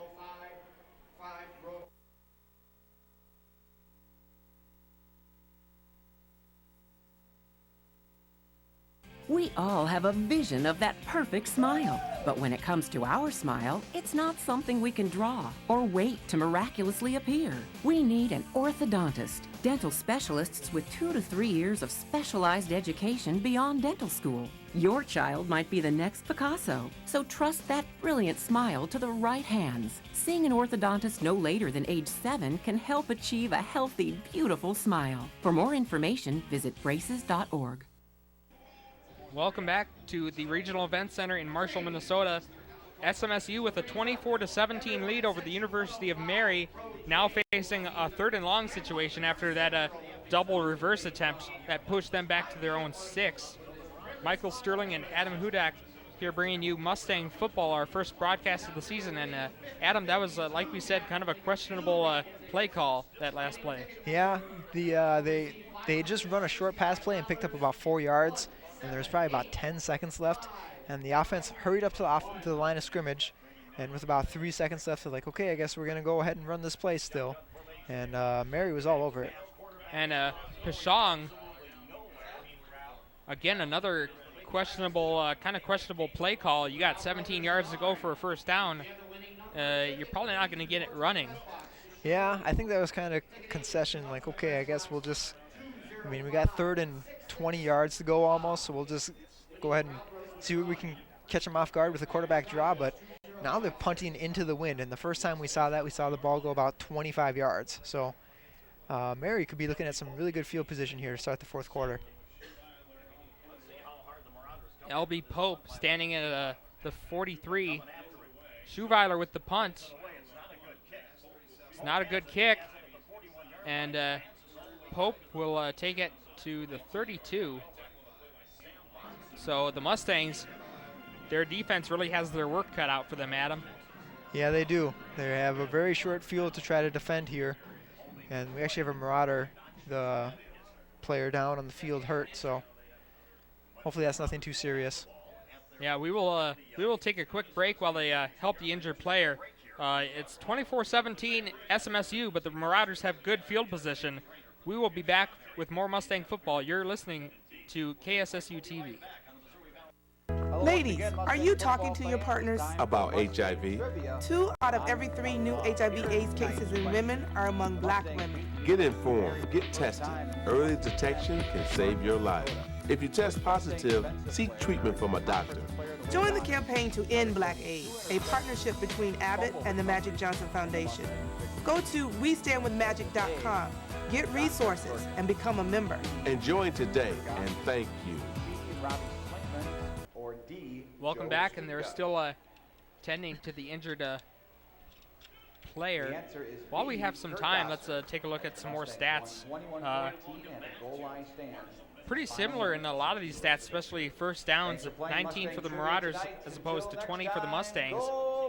Both teams pretty similar in rushing attempts, 27 for 104 yards for Mary and 29 also for 104 yards for the Mustangs. Passing, 160 yards passing for the Marauders, 221 for the Mustangs.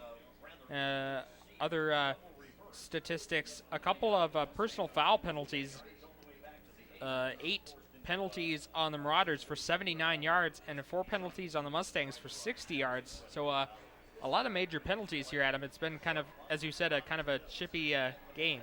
Yeah, the Mustangs are lucky that, they only have 4 penalties, but unfortunately all of them have been personal fouls so far.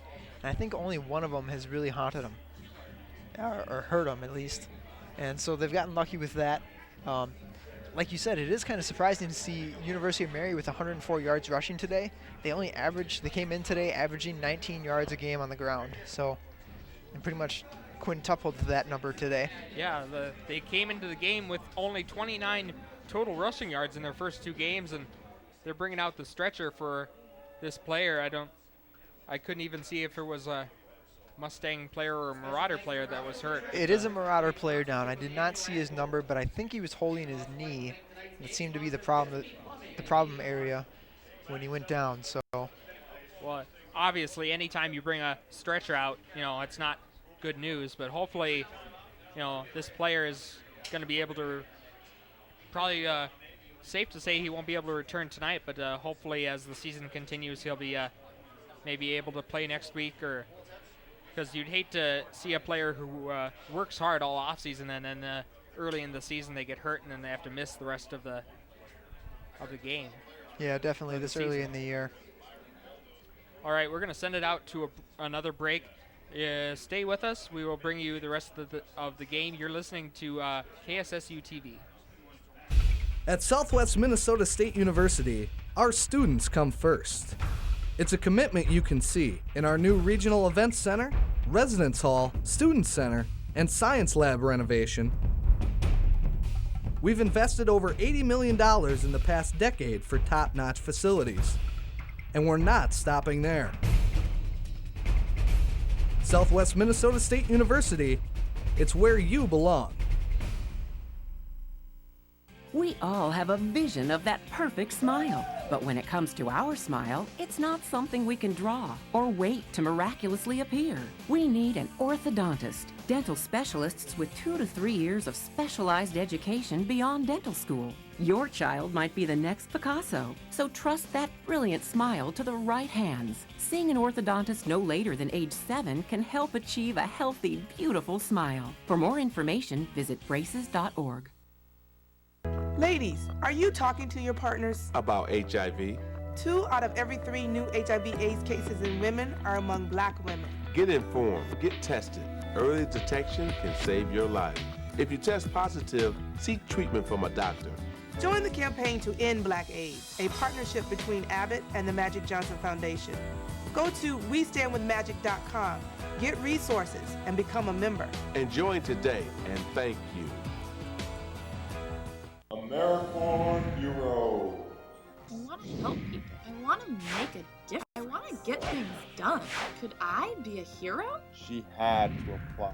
I should give this a try. There she met people who shared her passion, people who wanted to make change, people who joined AmeriCorps. They cleaned beaches, they helped wildlife. Together they served, together they made a difference. Together they were heroes. In AmeriCorps, you can be a hero too. Join AmeriCorps.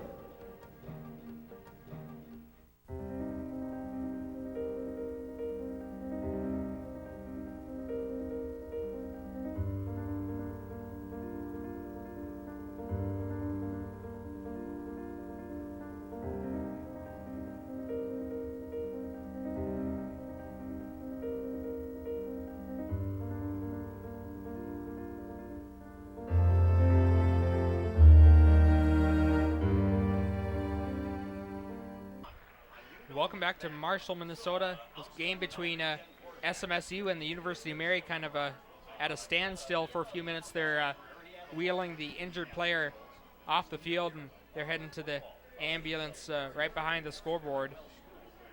A scary moment here, Adam. Not sure, you said you saw him kind of holding his leg. I thought that's what I saw players on the field indicating, but I mean, they brought out a stretcher from the ambulance, and they actually loaded him on the board for, like, when you have neck problems. But I saw him moving his arms, so hopefully there isn't any sort of damage when it comes to that. Yeah. I did see him moving his hands and arms around, so hopefully it is just a precaution and he hurt his... It is just like a leg injury, not something more serious. Now play is going to resume. The Marauders have good field position. See if the Mustangs can make a stop. Tackle down to the 27. Yeah, it's hard to get back into the swing of the game after a holdup like that and a scary moment with an injured player, but Marauders going back to work after that short punt. They're going to be looking at about, from the Mustangs, it's going to be about 2nd and 5 or so.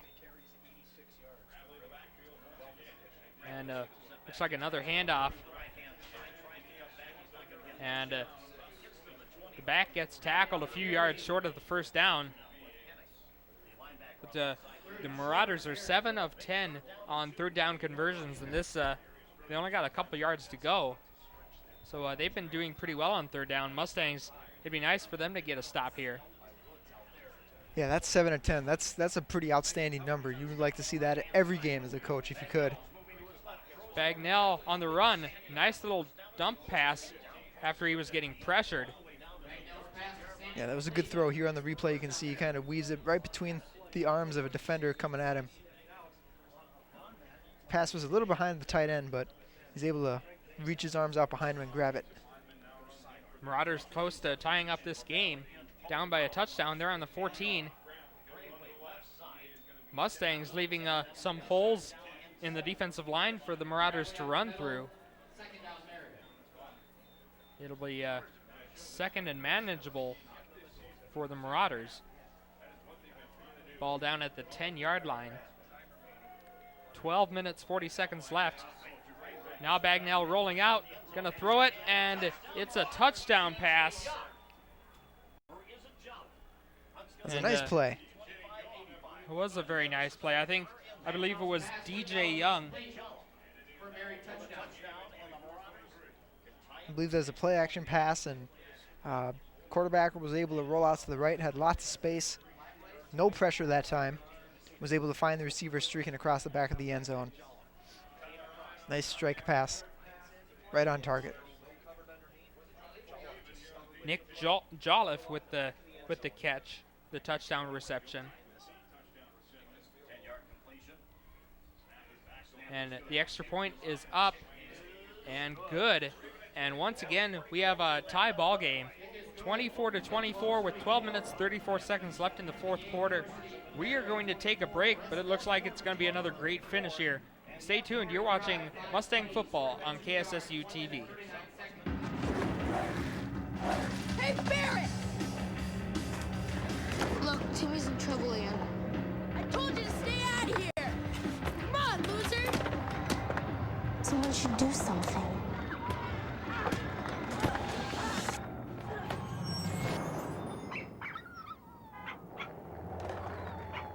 Boy, you never see that happen. If you see abuse or neglect, learn what you can do at BeHumane.org. Welcome back to Marshall, Minnesota. Let's take a look at that scoring drive. It was 5 plays on 32 yards. A minute, 39 seconds taken off the clock in that drive. And again, it was a 10-yard reception. Nick Jolliffe from the Craig Bagnell pass. And so once again, we are tied. This time we're tied at 24. Bagnell, that was his second touchdown pass. Also has 2 interceptions. Pashong, 12 of 22. He hasn't thrown any interceptions and 3 touchdown passes. So both quarterbacks playing pretty decent and have been able to kind of move around pretty well. And another kick out of the back of the end zone. So the Mustangs will start out at their own 25. Let's see. After that opening touchdown for Mary at the beginning of the second half, Mustangs were able to answer back with a touchdown. So we'll see if they can do the same thing after this last Mary touchdown. Yeah, the Mustangs really struggled on offense last time. They took a sack. Or no, they ran that double reverse that was really unsuccessful, and they were all the way back to their own 6-yard line, which led to great field position for the Marauders, which led to the touchdown. And the Mustangs don't get a whole lot on that run. It'll be second down and 9. Yeah, I feel like the Mustangs really need to make a play. Right now, I think that the University of Mary has the momentum on their side. It feels like the game has kind of shifted. The Mustangs kind of had control for most of the first half. And they felt good, I think, after their scoring drive on the third quarter. But now it feels like they're giving it up, and there's a iffy pass again out to the sideline. Yeah, it's almost intercepted. That could have been a pick 6 if that had been thrown any higher. That defender was right on that pass. And now it's 3rd and 9. Mustangs they're 4 of 9 on 3rd downs in this game, which is it could be worse, but they really need to convert this 3rd down. Yeah, this is going to be a big one, because if they don't get it, the Marauders are probably going to have the ball at about the 50-yard line, and they have plenty of time to come down and score. So Shong, he needs to get rid of it. He's going to run instead, and close to the first down, but he's going to be short. And the officials even took a fall on that one. So The Mustangs are going to have to punt. The offense comes out, the punting team comes on. That's a big stop for the Marauders. That is a huge stop for the University of Mary, but at least if there's a bright side for the Mustangs, it's that they were able to pick up another 9 yards. The field position is going to be everything for the last 11 minutes of this game. Let's see what Schuweiler can do with this punt. A nice snap. Awfully close to being blocked. It was a nice kick and a fair catch at the 40. 11 minutes and 1 second left. Adam, what do you think the keys will be in these last 11 minutes? Well, I think definitely the Mustangs. If they could get a turnover here, that would be great. But for the most part, I think they're going to have to either shut the Marauders down. They've been running really successfully here today.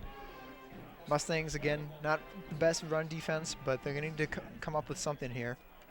The Marauders come out with a running formation. Usually when they've been passing, they've had 4 or 5 wides out. They have 2 tight ends here on this set, so I would look to see some more runs. Let's see what kind of adjustments the Mustang defense makes. And there's a handoff and a nice run, a few yards shy of the first down. Again, the Marauders finding holes in that Mustang defense. Yeah, the Mustangs are still running with only 3 down linemen, which isn't probably the best formation to be running against 7 big blockers. And another handoff, and this time Marauders get a first down. Close to the 40. And the Mustangs, again, they're getting pushed back on their heels. They need to dig deep and get a stop here on defense. Now Bagnell rolling out. Nice tip pass. Oh! Nobody there. There should have been somebody there to intercept it. Tip passes like that are very dangerous, and the Marauders really caught a break there that there wasn't a Mustang player around to intercept that off the tip. Yeah, that was a good job by the defensive lineman to get his hands up and tip that pass. And they're going to go back to the running attack, and Gravely breaks free, and Darius Gravely with his first touchdown run of the evening. And just like that, the Marauders with a 30-24 lead. So a big blow to the Mustangs, and this crowd here silent.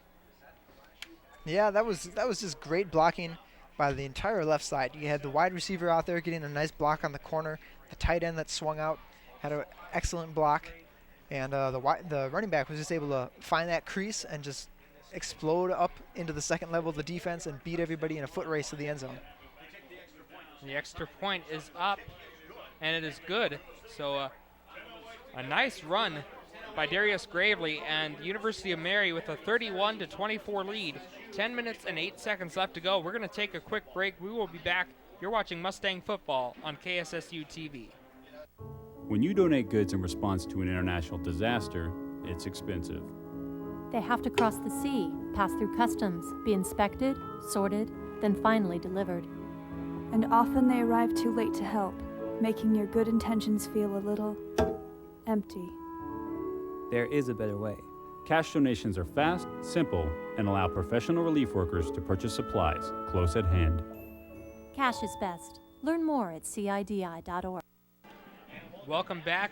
SMSU now down 31-24 to the University of Mary. On that drive, 4 plays for 59 yards, took 53 seconds off the clock. Darius Gravely, a 44-yard touchdown run. And Gravely has 23 rushes for 138 yards and that 1 touchdown tonight. So Gravely pretty much has been kind of the player of the game so far for the Marauders. I would definitely agree with that. Running game has worked really well for the University of Mary tonight.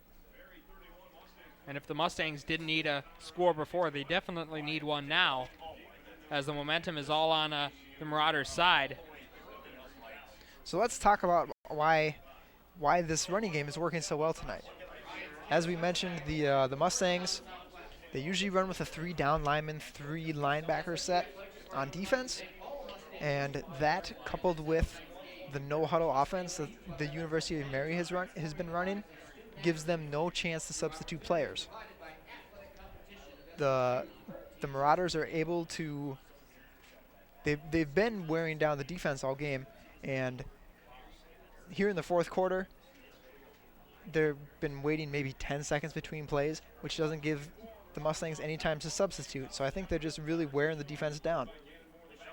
And you mentioned the fact that the Mustangs are giving up over 200 yards rushing per game. So you're not going to win too many games when you allow that kind of yardage. No, definitely not. The Mustangs are losing the time of possession battle tonight as well. It's only by about 2 minutes, but those have felt a long 2 minutes. 2nd and 8 now for the Mustangs. After they got a run for about 2 yards. 9 minutes, 40 seconds left in the fourth quarter. See if the Mustangs can make some Mustang magic. Single back formation, 2 wideouts.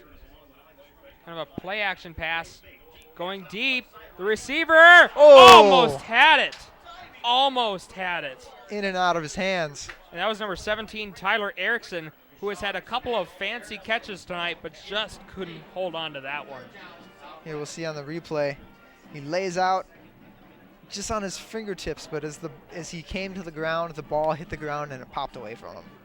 It's a tough break for the Mustangs. And now another crucial 3rd and 8. Mustangs 4 of 10 on 3rd downs tonight. And that's another long conversion chance. 8 yards to go. These are not the kind of situations you want to be in. Yeah, the Mustangs usually like those kind of short passes, but now if you're a receiver, you got to get past the sticks, and Pashong going for the run and close to the first down. The ball popped out, but we'll see. They're going to say down by contact. Spotting him right at the 35. And we'll see. The refs have not indicated yet if they're going to measure or. And there's a flag on the play.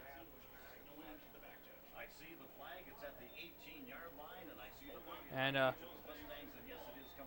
holding call on the Mustangs, and that'll be a big blow. It'll push them back 10 yards. 3rd and 18. So now, go ahead. Now the Mustangs are in a lot of trouble. Yeah, this is not the position you want to be in as an offense, especially when you're trailing here. And the clock is ticking in the fourth quarter. 9 minutes left. And again, Mustangs pushed pretty far back into their territory, so the Marauders might be looking at good field position there if the Mustangs can't convert. Shong with a lot of time. Somebody needs to get open. There's a receiver, but just kind of, Pashong just overthrew him. Yeah, that was a last-ditch effort, just trying to throw it down the field. That was number 16, Cody Condon, the intended receiver. But it'll be 4th down, and like we said, the Marauders might be looking at good field position again. Yeah, the wind has died down maybe just a little bit, but the flags are still moving, so, I mean, there is still a breeze. Mustangs need their best punt of the night out of Schuweiler right now. He hasn't had a good one yet. Every single one has been a knuckleball and gone about 25 yards. And it'll be down at the Marauder 49. The good thing about that kick is it was kind of short and it didn't allow much of a return. So yeah, he did get a generous bounce on it too, which was in the Mustangs' favor. But at the same time, the Marauders are starting at their own 49, so they might as well be in Mustang territory. Good field position for sure. And Craig Bagnell, 18 of 29 tonight, does have 2 interceptions, but also 2 touchdown passes for 180 yards. And again, Darius Gravely on the ground, 138 yards rushing. And receiving, L.B. Pope has been the leader for the Marauders, 7 catches for 46 yards. For the Mustangs, Warren Matthews has had 11 rushes for 78 yards. So both teams with good running attacks. Drop pass, but a flag on the play. So we'll see what that is Yeah, about. we're probably either going to see a legal procedure or offsides, one of the two. And it is going to be on the offense, it looks like. They're talking to the Mustangs coach. Both teams kind of been shooting themselves in the foot. A lot of personal foul penalties. This will be the 9th penalty on the University of Mary. They've already had 79 yards on penalties. For the Mustangs, 5 penalties for 70 yards. So, yeah, the call was an illegal procedure on the Marauders, so it's going to bump them back 5 yards. But at least the Mustangs, they know that the Marauders want to run, so now they have in 4 down linemen. So at least they're trying to combat the running game of the Marauders, trying to burn the clock down. see if the Marauders stick with the run here on 1st and 15. And they will. And another, that was a kind of a short gain, maybe a yard. Not a whole lot going on that play. And again, with this no-huddle, hurry-up offense. 8 minutes, 12 seconds left. And another handoff. The defense was right there. And once again, only about a yard or two. Finally, the Mustangs are able to put the Marauders in a 3rd and long situation here. Yeah, scoreboard is a little off. It says 3rd and 6, but it looks more like a 3rd and 10, 3rd and 11 situation. Bagnell back to pass. He's really dangerous when he's rolling out like this, but good break for the Mustangs as the pass falls incomplete, and they'll be getting the ball back. Yep, he threw a little short, trying to throw on the run out to his left, skipped it out to his wide receiver, who went to the ground trying to get it, but just couldn't get underneath it. There's a flag on the play. Not sure who it's on, but if it's on the Marauders, probably be wise for the Mustangs to just decline it and take the 4th down. Well, and it would be a killer for the Mustangs if the flag is on them. Finally hold them on a 3rd and long situation, and then you commit a penalty. That is going to hurt. And unfortunately, it's in the position of a defensive holding, maybe, so.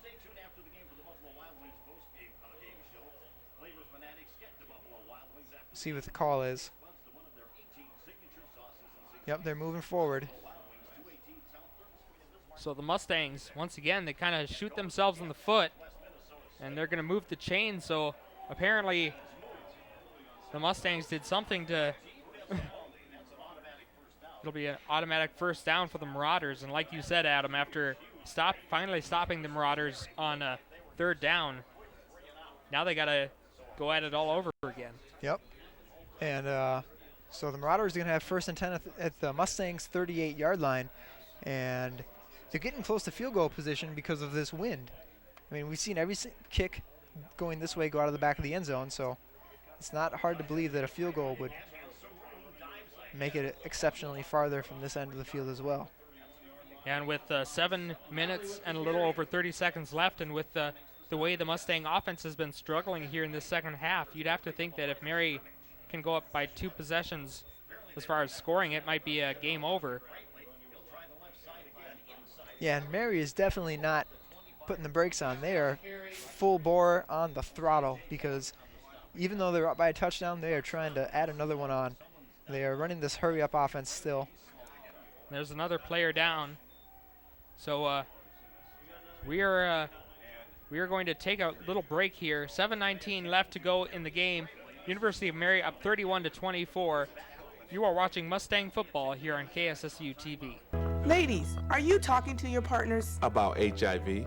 2 out of every 3 new HIV/AIDS cases in women are among black women. Get informed, get tested. Early detection can save your life. If you test positive, seek treatment from a doctor.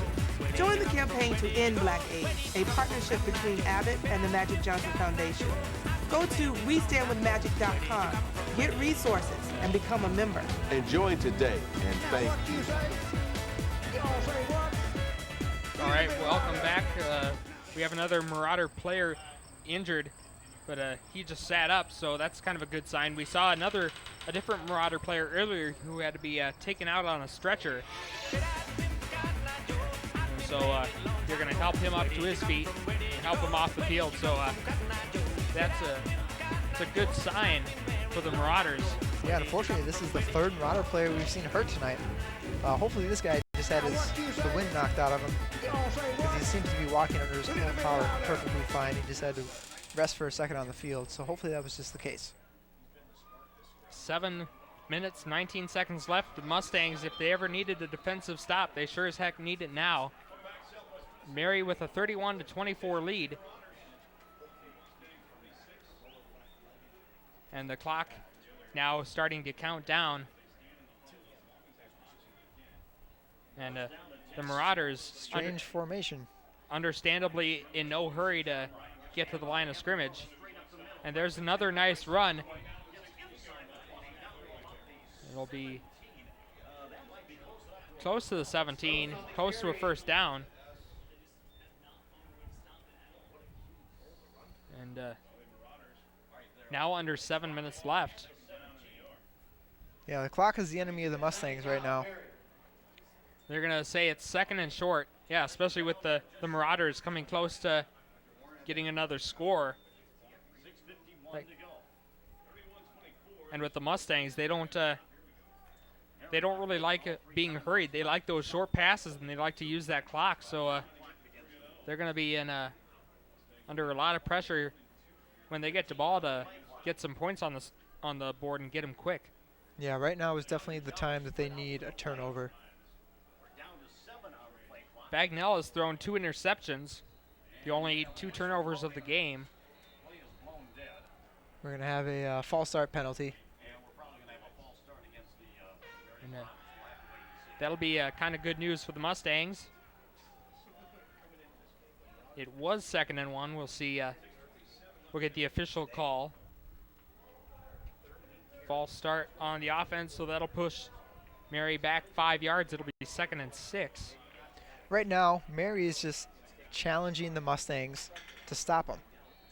Like, they've been running the ball up and down them almost the entire second half, and they've been scoring points with it. What was the score? Was it 17-10 at halftime? Yep. So Mary's put 21 points on the board. Most of those yards coming on the ground, and they're not stopping. You can just tell they're going to be running the ball. And as I say that, they run a pass. A pass down to the inside the 10. Back to your point, Adam, it's kind of the situation where pretty much everybody in the crowd knows what the Marauders are going to do. They're going to run the ball. And I'm sure the Mustang players know that, and they're still not able to stop them. Yep. And another handoff. Again, we see a stretch play out to the left. And it'll be inside the 5. That was number 19, Evan Gross. Yeah, Gross has had the last couple of carries here for the Marauders, so maybe they're giving maybe Gravely's tired out too from all the running he's done so far. Well, Gravely has 25 carries for 151 yards. Yeah, Gross was the first on the depth chart on the program that we got. Gravely wasn't even on the depth chart, so it was kind of surprising. I don't know what happened with Gross to start the game. Well, Gravely definitely deserves a little more playing time than if that was the case coming in today, that he was just kind of an option instead of the... Like we said, he's definitely been a difference maker. And then Bagnell has been able to make a few good plays as well.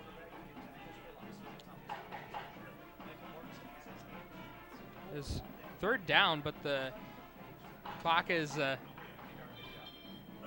continues to wind down. 4 minutes, 35 seconds left.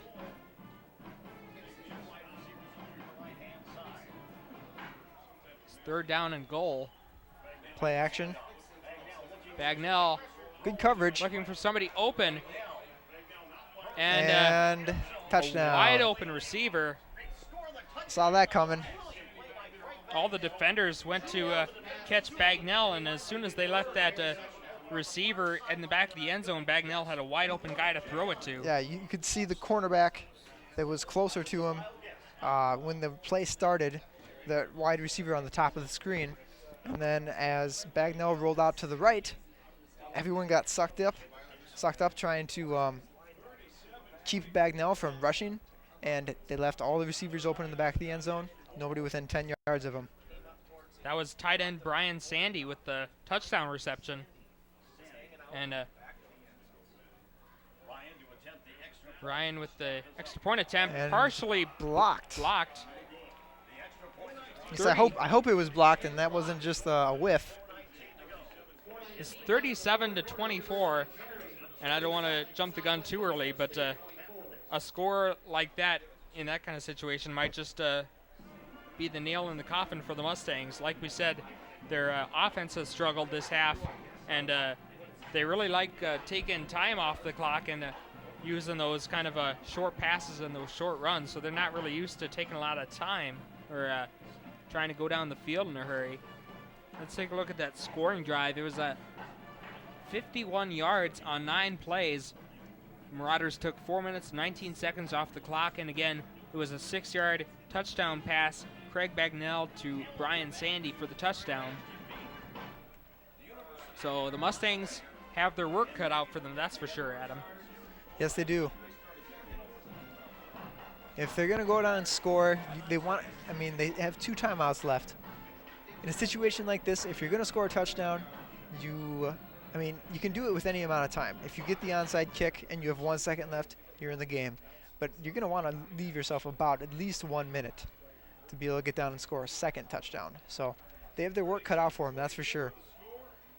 Well, the Mustangs receivers have made some pretty good plays in this game. A few great catches, but it looks like the whole Mustang team has just kind of run out of steam here in this fourth quarter. And another touchback by Ryan. Mustangs going to start off on their 25. And another thing, the last few possessions, the Marauders have gotten really good field position at the 49. The other one started out at the Mustang, 32, and the Mustangs have usually this half been starting out like in their own territory at their own 25 or at their own whatever, but they've been pushed back a lot more. Yeah, that's a great point. Not only have the Mustang offense not been able to do anything, but because of that, their field position, they're losing that battle greatly. And their defense has just been put in a tough situation. So, and as far as defense for the Marauders, you got to have would imagine they'd have a lot of defensive backs in the game. Probably not going to see a lot of running from now on from the Mustangs. No, we should see nothing but pass plays from here on out. Maybe a draw play here and there, but I would say we're going to do nothing but passing. There's a nice 4 or 5 yard pass, but with 4 minutes left and down 2 scores, you're going to have to get a little more than 4 yards per play. Pashong now with a nice pass. No, it was actually dropped. Condon wasn't able to hold on to it. Yeah, a little behind him, a little low. Catchable but tricky, so. So the Mustangs face another 3rd down, this time 3rd down and 6. Yeah, 3rd down and manageable is considered anything under 4 yards. So, we've been looking at 3rd and long pretty much the entire second half, and they have not been able to convert hardly any of them. And I would think that this is pretty much like 4 down territory here. And another drop pass. But Abe Koss, who had that big drop when he was wide open earlier, was able to redeem himself earlier, but another costly drop there. Yeah, and it's definitely 4 down territory here. The Mustangs are lining up.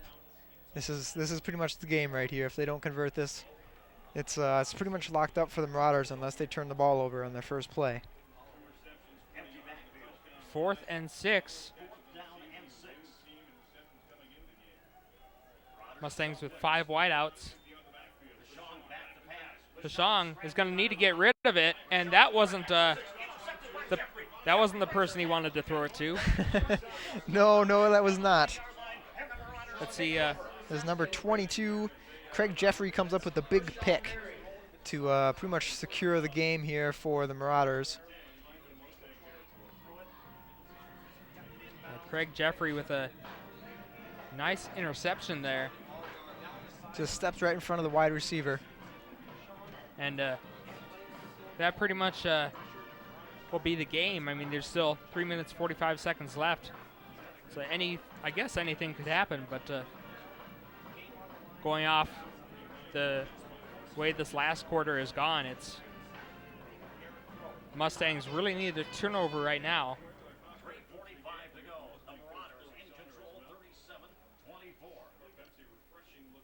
Marauders are going to call timeout, it looks like. Didn't like what he saw there. So we are going to take a little timeout with them. It's 3:45 left in the game. SMSU down 37-24. We'll be back with the conclusion of the game. You're watching Mustang football on KSSU TV. Cans, water bottles, and clothes. These forms of aid cost more to ship than you think. Cash donations provide immediate and effective relief to those who need it, without the shipping costs. If we all do our part, together, we can provide help across the world. To learn more, check out CIDI.org. Welcome back. SMSU down 37-24 to the University of Mary. 3 minutes, 45 seconds left, and the University of Mary is on the SMSU 11. Mustangs not in very good shape here, Adam. Nope, Tyler Pachong just threw an interception. Craig Jeffrey of University of Mary picked it off and returned it down to the 11-yard line. It was a last-ditch effort by the Mustangs. It was 4th down and 6. And they were trying to convert it on their own 30-yard line. And we see people starting to filter out of the regional event center. They figure this game is pretty much over, and they may be right, especially if Mary gets another touchdown here. And there's a nice little juke move getting inside the SMSU 10. Yeah, it's going to take a miracle here for the Mustangs to be able to pull this one out. They're going to need to either force a fumble here, because obviously the Mary's only going to be running the ball. So they either need to force a fumble or hope that they can get a quick 3 and out and force a field goal attempt and, I don't know, have a miss. Or, I mean, they blocked the last extra point, so if they could do that again, I guess you would have a chance. You wouldn't give up hope then, but it's looking pretty grim right now. Coming up on 3 minutes left. Second down and goal and 8. And another run. Evan Gross with a touchdown, and that'll pretty much do it. If it wasn't done before, it's done now. 43-24. Now Mary just starting to pull away. You know, I'm really impressed by the University of Mary here. They are a passing team. I mean, we've talked about this. We're beating a dead horse pretty much, that the University of Mary only had 28 total rushing yards in the first 2 games that they played this year. And today, they have over 220 yards on the ground.